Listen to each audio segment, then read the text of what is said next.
ਵਾਹਿਗੁਰੂ ਜੀ। ਪੈਰੋਂ ਮਹਿਲਾ ਪੰਜਵਾਂ। ਆਪੇ ਸਾਸਤ ਆਪੇ ਬੇਦ, ਆਪੇ ਘਟ ਘਟ ਜਾਣੈ ਭੇਦ। ਆਪੇ ਸਾਸਤ ਆਪੇ ਵੇਦ, ਆਪੇ ਘਟ ਘਟ ਜਾਣੈ ਭੇਦ। ਜੋਤ ਸਰੂਪ ਜਾਕੀ ਸਭ ਵਥ, ਕਰਨ ਕਾਰਨ ਪੂਰਨ ਸਮਰੱਥ। ਪ੍ਰਭ ਕੀ ਓਟ ਗਹੋ ਮਨ ਮੇਰੇ, ਚਰਨ ਕਮਲ ਗੁਰਮੁਖ ਆਰਾਧੋ। ਦੁਸ਼ਮਨ ਦੁਖ ਨ ਆਵੈ ਨੇਰੇ, ਰਹਾਉ। ਆਪੇ ਵਣ ਤ੍ਰਿਣ ਤ੍ਰਿਭਵਨ ਸਾਰ, ਜਾ ਕੈ ਸੂਤ ਪਰੋਇਆ ਸੰਸਾਰ। ਆਪੇ ਸ਼ਿਵ ਸ਼ਕਤੀ ਸੰਜੋਗੀ, ਆਪ ਨਿਰਵਾਣੀ ਆਪੇ ਭੋਗੀ। ਜਤ ਕਤ ਪੇਖੋਂ ਤਤ ਤਤ ਸੋਏ, ਤਿਸ ਬਿਨ ਦੂਜਾ ਨਾਹੀ ਕੋਏ। ਸਾਗਰ ਤਰੀਐ ਨਾਮ ਕੈ ਰੰਗ, ਗੁਣ ਗਾਵੈ ਨਾਨਕ ਸਾਧ ਸੰਗ। ਜਤ ਕਤ ਪੇਖੋਂ ਤਤ ਤਤ ਸੋਏ, ਤਿਸ ਬਿਨ ਦੂਜਾ ਨਾਹੀ ਕੋਏ। ਸਾਗਰ ਤਰੀਐ ਨਾਮ ਕੈ ਰੰਗ, ਗੁਣ ਗਾਵੈ ਨਾਨਕ ਸਾਧ ਸੰਗ। ਵਾਹਿਗੁਰੂ ਜੀ ਕਾ ਖਾਲਸਾ, ਵਾਹਿਗੁਰੂ ਜੀ ਕੀ ਫਤਿਹ। ਸਰਬ ਕਲਾ ਸਮਰੱਥ ਸਤਿਗੁਰੂ, ਚਵਰ ਛਤਰ ਤਖਤ ਦੇ ਮਾਲਕ, ਜੁਗੋ ਜੁਗ ਅਟਲ, ਜਹਰਾ ਜਹੂਰ ਅਤੇ ਹਾਜ਼ਰਾ ਹਜੂਰ। ਸਾਹਿਬ ਸ੍ਰੀ ਗੁਰੂ ਗ੍ਰੰਥ ਸਾਹਿਬ ਜੀ ਦੀ ਪਾਵਨ ਪਵਿੱਤਰ ਹਜ਼ੂਰੀ ਦਾ ਆਨੰਦ ਮਾਣ ਰਹੇ ਵੱਡ ਭਾਗੀ ਗੁਰੂ ਪਿਆਰੇ ਸਤਸੰਗੀ ਜਨੋ, ਵਾਹਿਗੁਰੂ ਜੀ ਦੀ ਅਪਾਰ ਬਖਸ਼ਿਸ਼ ਸਦਕਾ ਅੰਮ੍ਰਿਤ ਵੇਲੇ ਦੀਆਂ ਇਸ ਭਾਗ ਘੜੀਆਂ ਪ੍ਰਾਪਤ ਹੋਈਆਂ ਨੇ, ਜੋ ਗੁਰੂ ਗੋਦ ਵਿੱਚ ਬੈਠ ਕੇ ਗੁਰਬਾਣੀ ਕੀਰਤਨ ਸਰਵਣ ਕਰਨ ਦਾ ਇਹ ਸਮਾਂ ਸਾਨੂੰ ਪ੍ਰਾਪਤ ਹੋਇਆ ਹੈ। ਜਿੱਥੇ ਗੁਰੂ ਕੇ ਕੀਰਤਨੀਆਂ ਨੇ ਗੁਰਬਾਣੀ ਕੀਰਤਨ ਦੇ ਰਾਹੀਂ ਆਪ ਜੀ ਨੂੰ ਆਨੰਦਿਤ ਕੀਤਾ ਹੈ, ਗੁਰੂ ਕੀ ਅੰਮ੍ਰਿਤ ਬਾਣੀ ਦੀ ਵਿਚਾਰ ਜੋ ਆਪ ਜੀ ਹਰ ਰੋਜ਼ ਸਰਵਣ ਕਰਦੇ ਹੋ, ਉਸ ਦੇ ਨਾਲ ਸੰਬੰਧਿਤ ਸਤਿਗੁਰੂ ਗੁਰੂ ਅਰਜਨ ਦੇਵ ਜੀ ਦੇ ਇਹ ਪਾਵਨ ਬਚਨ ਅਮੋਲ ਰਾਗ ਭੈਰੋਂ ਰਾਗ ਵਿੱਚੋਂ ਆਪ ਜੀ ਸਰਵਣ ਕਰ ਰਹੇ ਸੀ। ਮਨੁੱਖ ਇਸ ਜੀਵਨ ਦੇ ਅੰਦਰ ਉੱਚਾ ਉੱਠਣਾ ਚਾਹੁੰਦਾ ਹੈ, ਪਰਮ ਪਦ ਪ੍ਰਾਪਤ ਕਰਨਾ ਚਾਹੁੰਦਾ ਹੈ, ਜਾਂ ਆਪੇ ਕਹਿ ਲਈਏ ਮਨੁੱਖ ਪਰਮਾਤਮਾ ਨੂੰ ਮਿਲਣਾ ਚਾਹੁੰਦਾ ਹੈ। ਪਰਮਾਤਮਾ ਨੂੰ ਮਿਲਣਾ ਹੀ ਪਰਮ ਪਦ ਹੈ, ਜ਼ਿੰਦਗੀ ਦਾ ਸਿਖਰ ਹੈ। ਗੁਰੂਦੇਵ ਨੇ ਅੰਮ੍ਰਿਤ ਬਾਣੀ 'ਚ ਬਚਨ ਕਿਹਾ ਕਿ ਜ਼ਿੰਦਗੀ ਦਾ ਮਨੋਰਥ ਹੀ ਕੇਵਲ ਹੈ, ਭਈ ਪ੍ਰਾਪਤ ਮਾਨੁਖ ਦੇਹੁਰੀਆ, ਗੋਬਿੰਦ ਮਿਲਣ ਕੀ ਇਹ ਤੇਰੀ ਬਰੀਆ। ਉਸ ਗੋਬਿੰਦ ਨੂੰ ਮਿਲਣ ਦੇ ਲਈ ਰਸਤੇ 'ਚ ਬੜੀਆਂ ਰੁਕਾਵਟਾਂ ਨੇ। ਉਸ ਗੋਬਿੰਦ ਨੂੰ ਮਿਲਣ ਲਈ ਰਸਤੇ 'ਚ ਇੱਕ ਸਮੁੰਦਰ ਹੈ। ਜਿੱਥੇ ਸਤਿਗੁਰੂ ਜੀ ਨੇ ਕਿਹਾ ਗੋਬਿੰਦ ਮਿਲਣ ਕੀ ਇਹ ਤੇਰੀ ਬਰੀਆ, ਉੱਥੇ ਕਿਹਾ ਸਰੰਜਾਮ ਲਾਗ ਭਵਜਲ ਤਰਨ ਕਹਿ, ਜਨਮ ਬਿਰਥਾ ਜਾਤ ਰੰਗ ਮਾਇਆ ਕਹਿ। ਬੰਦਿਆ, ਜੇ ਗੋਬਿੰਦ ਨੂੰ ਮਿਲਣਾ ਇਹ ਗੱਲ ਚੇਤੇ ਰੱਖੀ, ਰਸਤੇ 'ਚ ਇੱਕ ਸਮੁੰਦਰ ਹੈ, ਉਸ ਸਮੁੰਦਰ ਨੂੰ ਪਾਰ ਕਰਕੇ ਹੀ ਤੂੰ ਗੋਬਿੰਦ ਨੂੰ ਮਿਲ ਸਕਦਾ। ਪਰ ਉਸ ਸਮੁੰਦਰ ਨੂੰ ਪਾਰ ਕਰਨ ਲਈ ਗੱਲ ਇਹ ਵੀ ਚੇਤੇ ਰੱਖੀ ਕਿ ਅਵਰ ਕਾਜ ਤੇਰੇ ਕਿਤੇ ਨਾ ਕਾਮ। ਤੂੰ ਜੋ ਕੁਝ ਵੀ ਜ਼ਿੰਦਗੀ 'ਚ ਸੁੱਖਾਂ ਲਈ ਕਰ ਰਹੇ ਹਾਂ, ਕਿਉਂਕਿ ਜੋ ਕੁਝ ਵੀ ਅਸੀਂ ਕਰਦੇ ਹਾਂ, ਭਾਵੇਂ ਉਹ ਚੰਗਾ ਹੈ ਭਾਵੇਂ ਮਾੜਾ, ਹਰ ਬੰਦਾ ਇਹ ਸੋਚ ਕੇ ਕਰਦਾ ਕਿ ਮੈਨੂੰ ਸੁੱਖ ਮਿਲੇਗਾ ਇਹਦੇ ਵਿੱਚੋਂ। ਜੋ ਕੁਝ ਵੀ ਤੂੰ ਸੁੱਖਾਂ ਲਈ ਕਰਦਾ ਉਹ ਸਾਰੇ ਕੰਮ ਅਵਰ ਕਾਜ ਤੇਰੇ ਕਿਤੇ ਨਾ ਕਾਮ, ਉਹ ਤੇਰੇ ਜੀ ਦੇ ਕੰਮ 'ਚ ਨਹੀਂ ਆ ਸਕਦੇ। ਉਸ ਗੋਬਿੰਦ ਨੂੰ ਮਿਲਣ ਦੇ ਲਈ ਤਰੀਕਾ ਇਹ ਹੈ ਤੂੰ ਸਤ ਸੰਗਤ ਨਹੀਂ ਪ੍ਰਮਾਤਮਾ ਦੇ ਗੁਣ ਗਾ। ਉਸ ਗੋਬਿੰਦ ਨੂੰ ਮਿਲਣ ਲਈ ਤਰੀਕਾ ਤੈਨੂੰ ਸਮੁੰਦਰ ਪਾਰ ਕਰਨਾ ਪਏਗਾ। ਉਹ ਸਮੁੰਦਰ ਕੀ ਹੈ?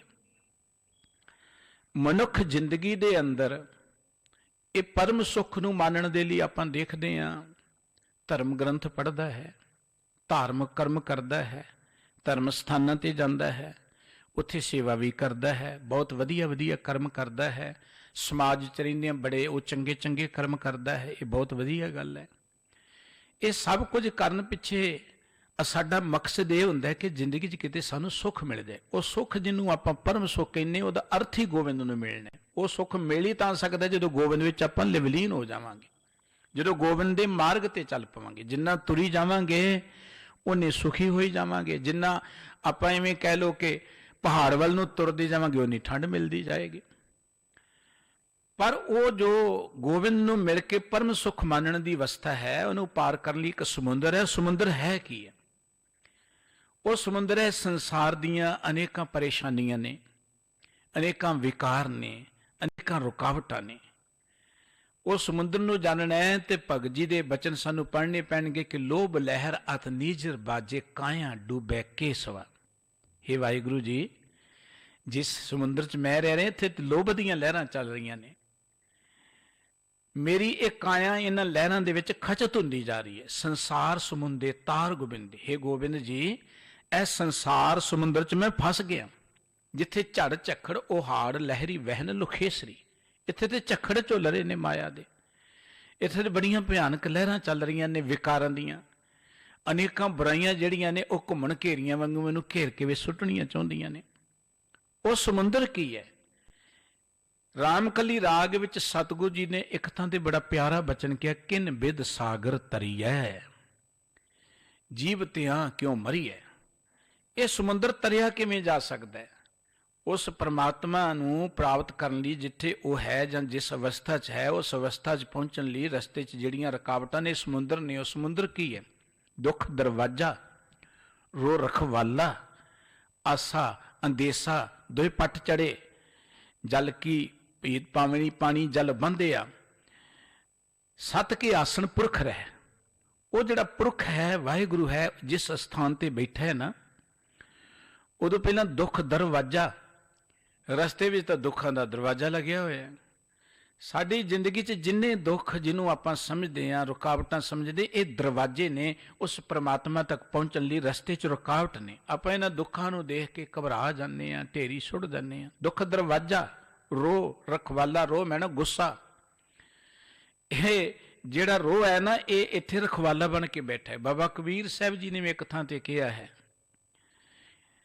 ਜਿੱਥੇ ਉਹ ਕਹਿੰਦੇ ਕਿ ਆਹ ਜਿਹੜਾ ਮਨ ਆਕੀ ਹੋ ਕੇ ਬੈਠ ਗਿਆ ਹੈ, ਇਹਨੂੰ ਆਪਾਂ ਕਿਸ ਤਰੀਕੇ ਨਾਲ ਕਿਲੇ ਨੂੰ ਜਿੱਤ ਸਕਦੇ ਹਾਂ। ਉੱਥੇ ਵੀ ਉਹਨਾਂ ਨੇ ਕਿਹਾ ਕਿ ਦੇਖੋ ਕਿੰਨੀਆਂ ਬੁਰਾਈਆਂ ਜਿਹੜੀਆਂ ਨੇ ਇਹ ਰਸਤੇ 'ਚ ਖੜੀਆਂ ਨੇ, ਇਹਨਾਂ ਨੂੰ ਪਾਰ ਕਰਨ ਲਈ ਸਤ ਸੰਤੋਖ ਲੈ ਲਰਨੇ ਲਾਗਾ ਤੋਰੇ ਦੋਏ ਦਰਵਾਜ਼ਾ।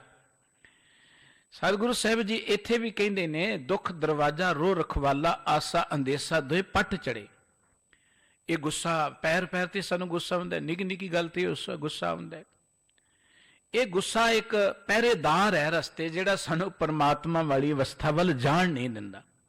ਆਸਾ ਅੰਦੇਸਾ, ਜ਼ਿੰਦਗੀ 'ਚ ਬੜੀਆਂ ਆਸਾਂ ਲਾ ਕੇ ਬੈਠੇ ਆਪਾਂ, ਔਰ ਕਈ ਤਰ੍ਹਾਂ ਦੇ ਅੰਦੇਸੇ ਵੀ ਨੇ ਸਾਡੇ ਮਨ 'ਚ, ਸਹਿਮ ਵੀ ਨੇ, ਸੰਸੇ ਵੀ ਨੇ। ਇਹ ਦੋ ਪਲੜੇ ਨੇ ਜਾਂ ਦੋ ਤਖਤੇ ਨੇ ਉਸ ਦਰਵਾਜ਼ੇ ਦੇ, ਜਿਹਨੂੰ ਆਪਾਂ ਪਾਰ ਕਰਕੇ ਉਹ ਪਰਮਾਤਮਾ ਤੱਕ ਜਾਣਾ। ਇਹਨਾਂ ਤਖਤਿਆਂ ਨੂੰ ਵੀ ਤੋੜ ਲਵਾਂਗੇ।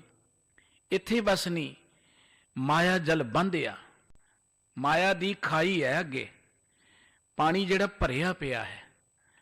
ਇਸ ਖਾਈ ਨੂੰ ਪਾਰ ਕਰਕੇ ਫਿਰ ਸਤ ਕੇ ਆਸਣ ਪੁਰਖ ਰਹਿ। ਗੁਰੂ ਸਾਹਿਬ ਜੀ ਅੱਜ ਦਾ ਜੋ ਪਵਿੱਤਰ ਮੁਖ ਵਾਕ ਬਖਸ਼ ਰਹੇ ਨੇ, ਇਸ ਤਰ੍ਹਾਂ ਹੀ ਦੱਸ ਰਹੇ ਨੇ ਕਿ ਬੰਦਿਆ, ਤੂੰ ਭਉ ਸਾਗਰ ਨੂੰ ਪਾਰ ਕਰਕੇ ਗੋਬਿੰਦ ਤੱਕ ਪਹੁੰਚ ਸਕਦਾ ਹੈ। ਉਸ ਭਉ ਸਾਗਰ ਨੂੰ ਪਾਰ ਕਰਨ ਲਈ ਦੁਨੀਆ ਕੀ ਕਰਦੀ ਹੈ? ਆਪਾਂ ਦੇਖਦੇ ਹਾਂ ਹਰ ਬੰਦੇ ਨੂੰ ਜਦੋਂ ਪਤਾ ਲੱਗਦਾ ਕਿ ਦੁੱਖ ਨੇ, ਜ਼ਿੰਦਗੀ 'ਚ ਪਰੇਸ਼ਾਨੀਆਂ ਨੇ, ਇਹ ਕਿਸੇ ਯਤਨ ਨਾਲ ਹਟਣੀਆਂ ਨਹੀਂ, ਧਨ ਨਾਲ ਹਟਣੀਆਂ ਨਹੀਂ, ਹੋਰ ਪਦਾਰਥਾਂ ਨਾਲ ਹਟਣੀਆਂ ਨਹੀਂ, ਫਿਰ ਬੰਦਾ ਧਰਮ ਵਾਲੇ ਬੰਨੇ ਲੱਗਦਾ, ਚੰਗੇ ਬੰਨੇ ਲੱਗਦਾ। ਤੇ ਧਰਮ ਵਾਲੇ ਬੰਨੇ ਲੱਗ ਕੇ ਕੀ ਕਰਦਾ? ਸੋਚਦਾ ਕਿ ਪਾਠ ਕਰੀਏ ਆਪਾਂ ਕਿਸੇ ਧਰਮ ਗ੍ਰੰਥ ਦਾ। ਬਹੁਤ ਵਧੀਆ ਗੱਲ ਹੈ, ਇਹ ਪਹਿਲਾ ਪੜਾਅ ਬਹੁਤ ਵਧੀਆ ਹੈ। ਧਰਮ ਗ੍ਰੰਥ ਪੜ੍ਹਨੇ, ਧਰਮ ਗ੍ਰੰਥ ਪੜ੍ਹਾਉਣੇ, ਧਰਮ ਗ੍ਰੰਥ ਸਮਝਣੇ, ਇਹ ਬਹੁਤ ਜ਼ਰੂਰੀ ਹੈ। ਇਹ ਪਹਿਲਾ ਪੜਾਅ ਹੈ। ਧਰਮ ਗ੍ਰੰਥ ਪੜ੍ਹਦਾ ਹੋਇਆ ਬੰਦਾ ਕੀ ਕਰਦਾ ਹੈ? ਇੱਥੇ ਅਟਕ ਜਾਂਦਾ ਹੈ ਕਿ ਸ਼ਾਇਦ ਧਰਮ ਗ੍ਰੰਥ ਪੜ੍ਹਿਆ ਹੀ ਪਰਮਾਤਮਾ ਮਿਲ ਜਾਏਗਾ। ਮਸਲਾ ਤੇ ਸੀ ਕਿ ਧਰਮ ਗ੍ਰੰਥ ਪੜ੍ਹ ਕੇ ਉਹਨਾਂ ਨੂੰ ਸਮਝ ਕੇ ਤੇ ਫਿਰ ਅੱਗੇ ਆਪੇ ਚੱਲਣਾ। ਸਾਨੂੰ ਜ਼ਿੰਦਗੀ ਦੀ ਇੱਕ ਡਰਾਇੰਗ ਦੇ ਦਿੱਤੀ ਧਰਮ ਗ੍ਰੰਥਾਂ ਨੇ ਕਿ ਆਪਾਂ ਜ਼ਿੰਦਗੀ ਜਿਉਣੀ ਕਿਵੇਂ, ਚੱਲਣਾ ਕਿਵੇਂ ਹੈ। ਪਰ ਜਿਹੜਾ ਬੰਦਾ ਉਹ ਮੈਪ ਹੱਥ 'ਚ ਲੈ ਕੇ ਉਹਨੂੰ ਘਰੇ ਬੈਠਾ ਹੀ ਪੜ੍ਹੀ ਜਾਏ, ਕਹੇ ਜੀ ਮੈਂ ਇਹਨੂੰ ਮੈਪ ਲੈ ਲਿਆ, ਮੈਂ ਡੈਸਟੀਨੇਸ਼ਨ ਲੈ ਲਈ ਹੈ, ਪਰ ਉਹਨੂੰ ਮੈਂ ਘਰੇ ਬੈਠਾ ਹੀ ਦੇਖੀ ਜਾਵਾਂ, ਘਰੇ ਬੈਠਾ ਹੀ ਉਹਨੂੰ ਪੜ੍ਹੀ ਜਾਵਾਂ ਤੇ ਇੱਥੋਂ ਤੁਰਨਾ, ਸਾਹਨੇਵਾਲ ਪਹੁੰਚਣਾ, ਖੰਨੇ ਪਹੁੰਚਣਾ, ਫਲਾਣੇ ਥਾਂ ਪਹੁੰਚਣਾ, ਉਹ ਘਰੇ ਭਾਵੇਂ ਉਹਨੂੰ 100 ਵਾਰੀ ਪੜ੍ਹ ਲੇ ਕੀ ਹੋਏਗਾ? ਉਹ ਤੇ ਚੱਲਣਾ ਪਏਗਾ ਨਾ। ਚੱਲਿਆ ਤਾਂ ਉਹ ਮੰਜ਼ਿਲ ਤੇ ਪਹੁੰਚ ਜਾਏਗਾ ਉਸ ਮੈਪ ਦੇ ਦਰਸਾਏ ਮਾਰਗ ਤੇ ਚੱਲ ਕੇ। ਪਰ ਜੇ ਘਰੇ ਹੀ ਉਹਨੂੰ 101 ਵਾਰੀ ਪੜ੍ਹ ਲੈ ਕੇ ਜੀ ਮੈਂ ਪੜ੍ਹੀ ਜਾਂਦਾ, ਰੋਜ਼ ਪੜ੍ਹਦਾ ਹਾਂ, ਰੋਜ਼ ਪੜ੍ਹਨਾ ਤਾਂ ਨਹੀਂ ਪਹੁੰਚ ਜਾਏਗਾ। ਪੜ੍ਹਨਾ ਤਾਂ ਜ਼ਰੂਰੀ ਹੈ, ਰੋਜ਼ ਚੇਤੇ ਰੱਖਣਾ ਤਾਂ ਜ਼ਰੂਰੀ ਹੈ, ਲੇਕਿਨ ਜੋ ਪੜ੍ਹਿਆ ਹੈ ਉਹਦੇ ਤੇ ਚੱਲਣਾ ਹੈ। ਭਾਈ ਗੁਰਦਾਸ ਜੀ ਨੇ ਕਿਹਾ ਸੀ ਬਚਨ ਕਿ ਪੁਸ਼ਤ ਪਥਕ ਤੇ ਮਾਰਗ ਨ ਧਾਰੇ ਪਗ, ਪ੍ਰੀਤਮ ਕੇ ਦੇਸ਼ ਕੈਸੇ ਬਾਤਨ ਸਿਉ ਜਾਈਐ, ਪੁਸ਼ਤ ਹੈ ਵੈਦ ਖਾਦ, ਔਖਦ ਨ ਸੰਜਮ ਜੀ, ਕੈਸੇ ਮਿਟੇ ਰੋਗ, ਸੁਖ ਸਹਿਜ ਸਮਾਈਐ। ਤੇ ਅਖੀਰ ਤੇ ਬਚਨ ਕੇ ਗਾਏ ਸੁਨੇ ਆਖੇ ਮੀਚੇ, ਪਾਈਏ ਨਾ ਪਰਮ ਪਦ। ਘਰੇ ਬੈਠ ਕੇ ਅੱਖਾਂ ਮੀਟੀ ਜਾਈਏ ਕੀ ਹੋ ਜਾਏਗਾ? ਘਰੇ ਬੈਠ ਕੇ ਗਾਈ ਜਾਈਏ ਕੀ ਹੋ ਜਾਏਗਾ? ਕਹਿਣਗੇ ਪਾਈਏ ਨਾ ਪਰਮ ਪਦ, ਗਾਏ ਸੁਣੇ ਆਖੇ ਮੀਚੇ, ਪਾਈਏ ਨਾਮ ਪਰਮ ਪਦ। ਗਾਇਆ ਸੁਣਿਆ ਕੇਵਲ ਪੜ੍ਹਿਆ ਪਰਮ ਪਦ ਨਹੀਂ ਮਿਲਣਾ। ਗੁਰ ਉਪਦੇਸ਼ ਗਹਿ ਜੋ ਲਓ ਨਾ ਕਮਾਈਏ। ਜਿੰਨਾ ਚਿਰ ਗੁਰੂ ਕੇ ਉਪਦੇਸ਼ ਨੂੰ ਕਮਾਉਂਦੇ ਨਹੀਂ ਹੈ, ਉਹਦੇ ਤੇ ਆਪਾਂ ਤੁਰਦੇ ਨਹੀਂ ਹੈ, ਉਹਨੂੰ ਜ਼ਿੰਦਗੀ 'ਚ ਧਾਰਨ ਨਹੀਂ ਕਰਦੇ। ਮਨੁੱਖ ਜਦੋਂ ਧਾਰਮਿਕ ਬਣਦਾ, ਧਰਮ ਗ੍ਰੰਥ ਪੜ੍ਹਦਾ ਹੈ, ਬਹੁਤ ਹੀ ਚੰਗੀ ਗੱਲ, ਭਾਗਾਂ ਵਾਲੇ ਨੇ ਧਰਮ ਗ੍ਰੰਥ ਪੜ੍ਹਨ ਵਾਲੇ।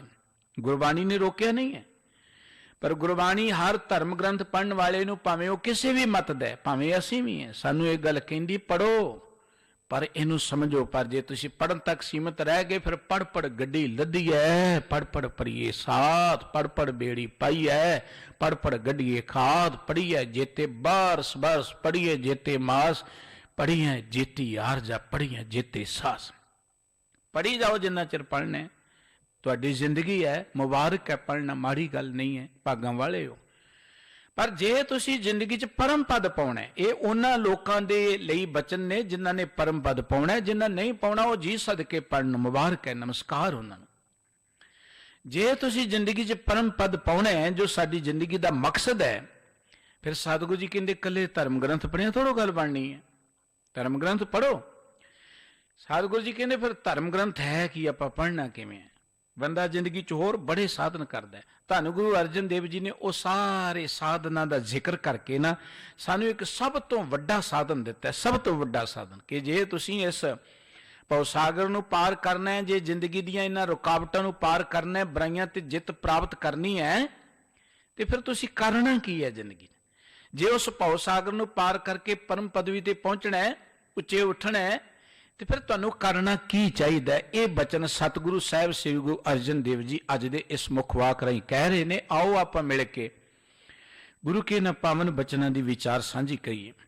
ਗੁਰੂ ਪਿਆਰ 'ਚ ਜੁੜਦੇ ਹਾਂ, ਮਨ ਚਿੱਤ ਇਕਾਗਰ ਕਰਕੇ ਸਾਰੇ ਹੀ ਮੁਖ ਤੋਂ ਉਚਾਰਨ ਕਰੀਏ ਜੀ, ਸਤਨਾਮ ਵਾਹਿਗੁਰੂ ਜੀ, ਸਤਨਾਮ ਸ੍ਰੀ ਵਾਹਿਗੁਰੂ ਜੀ।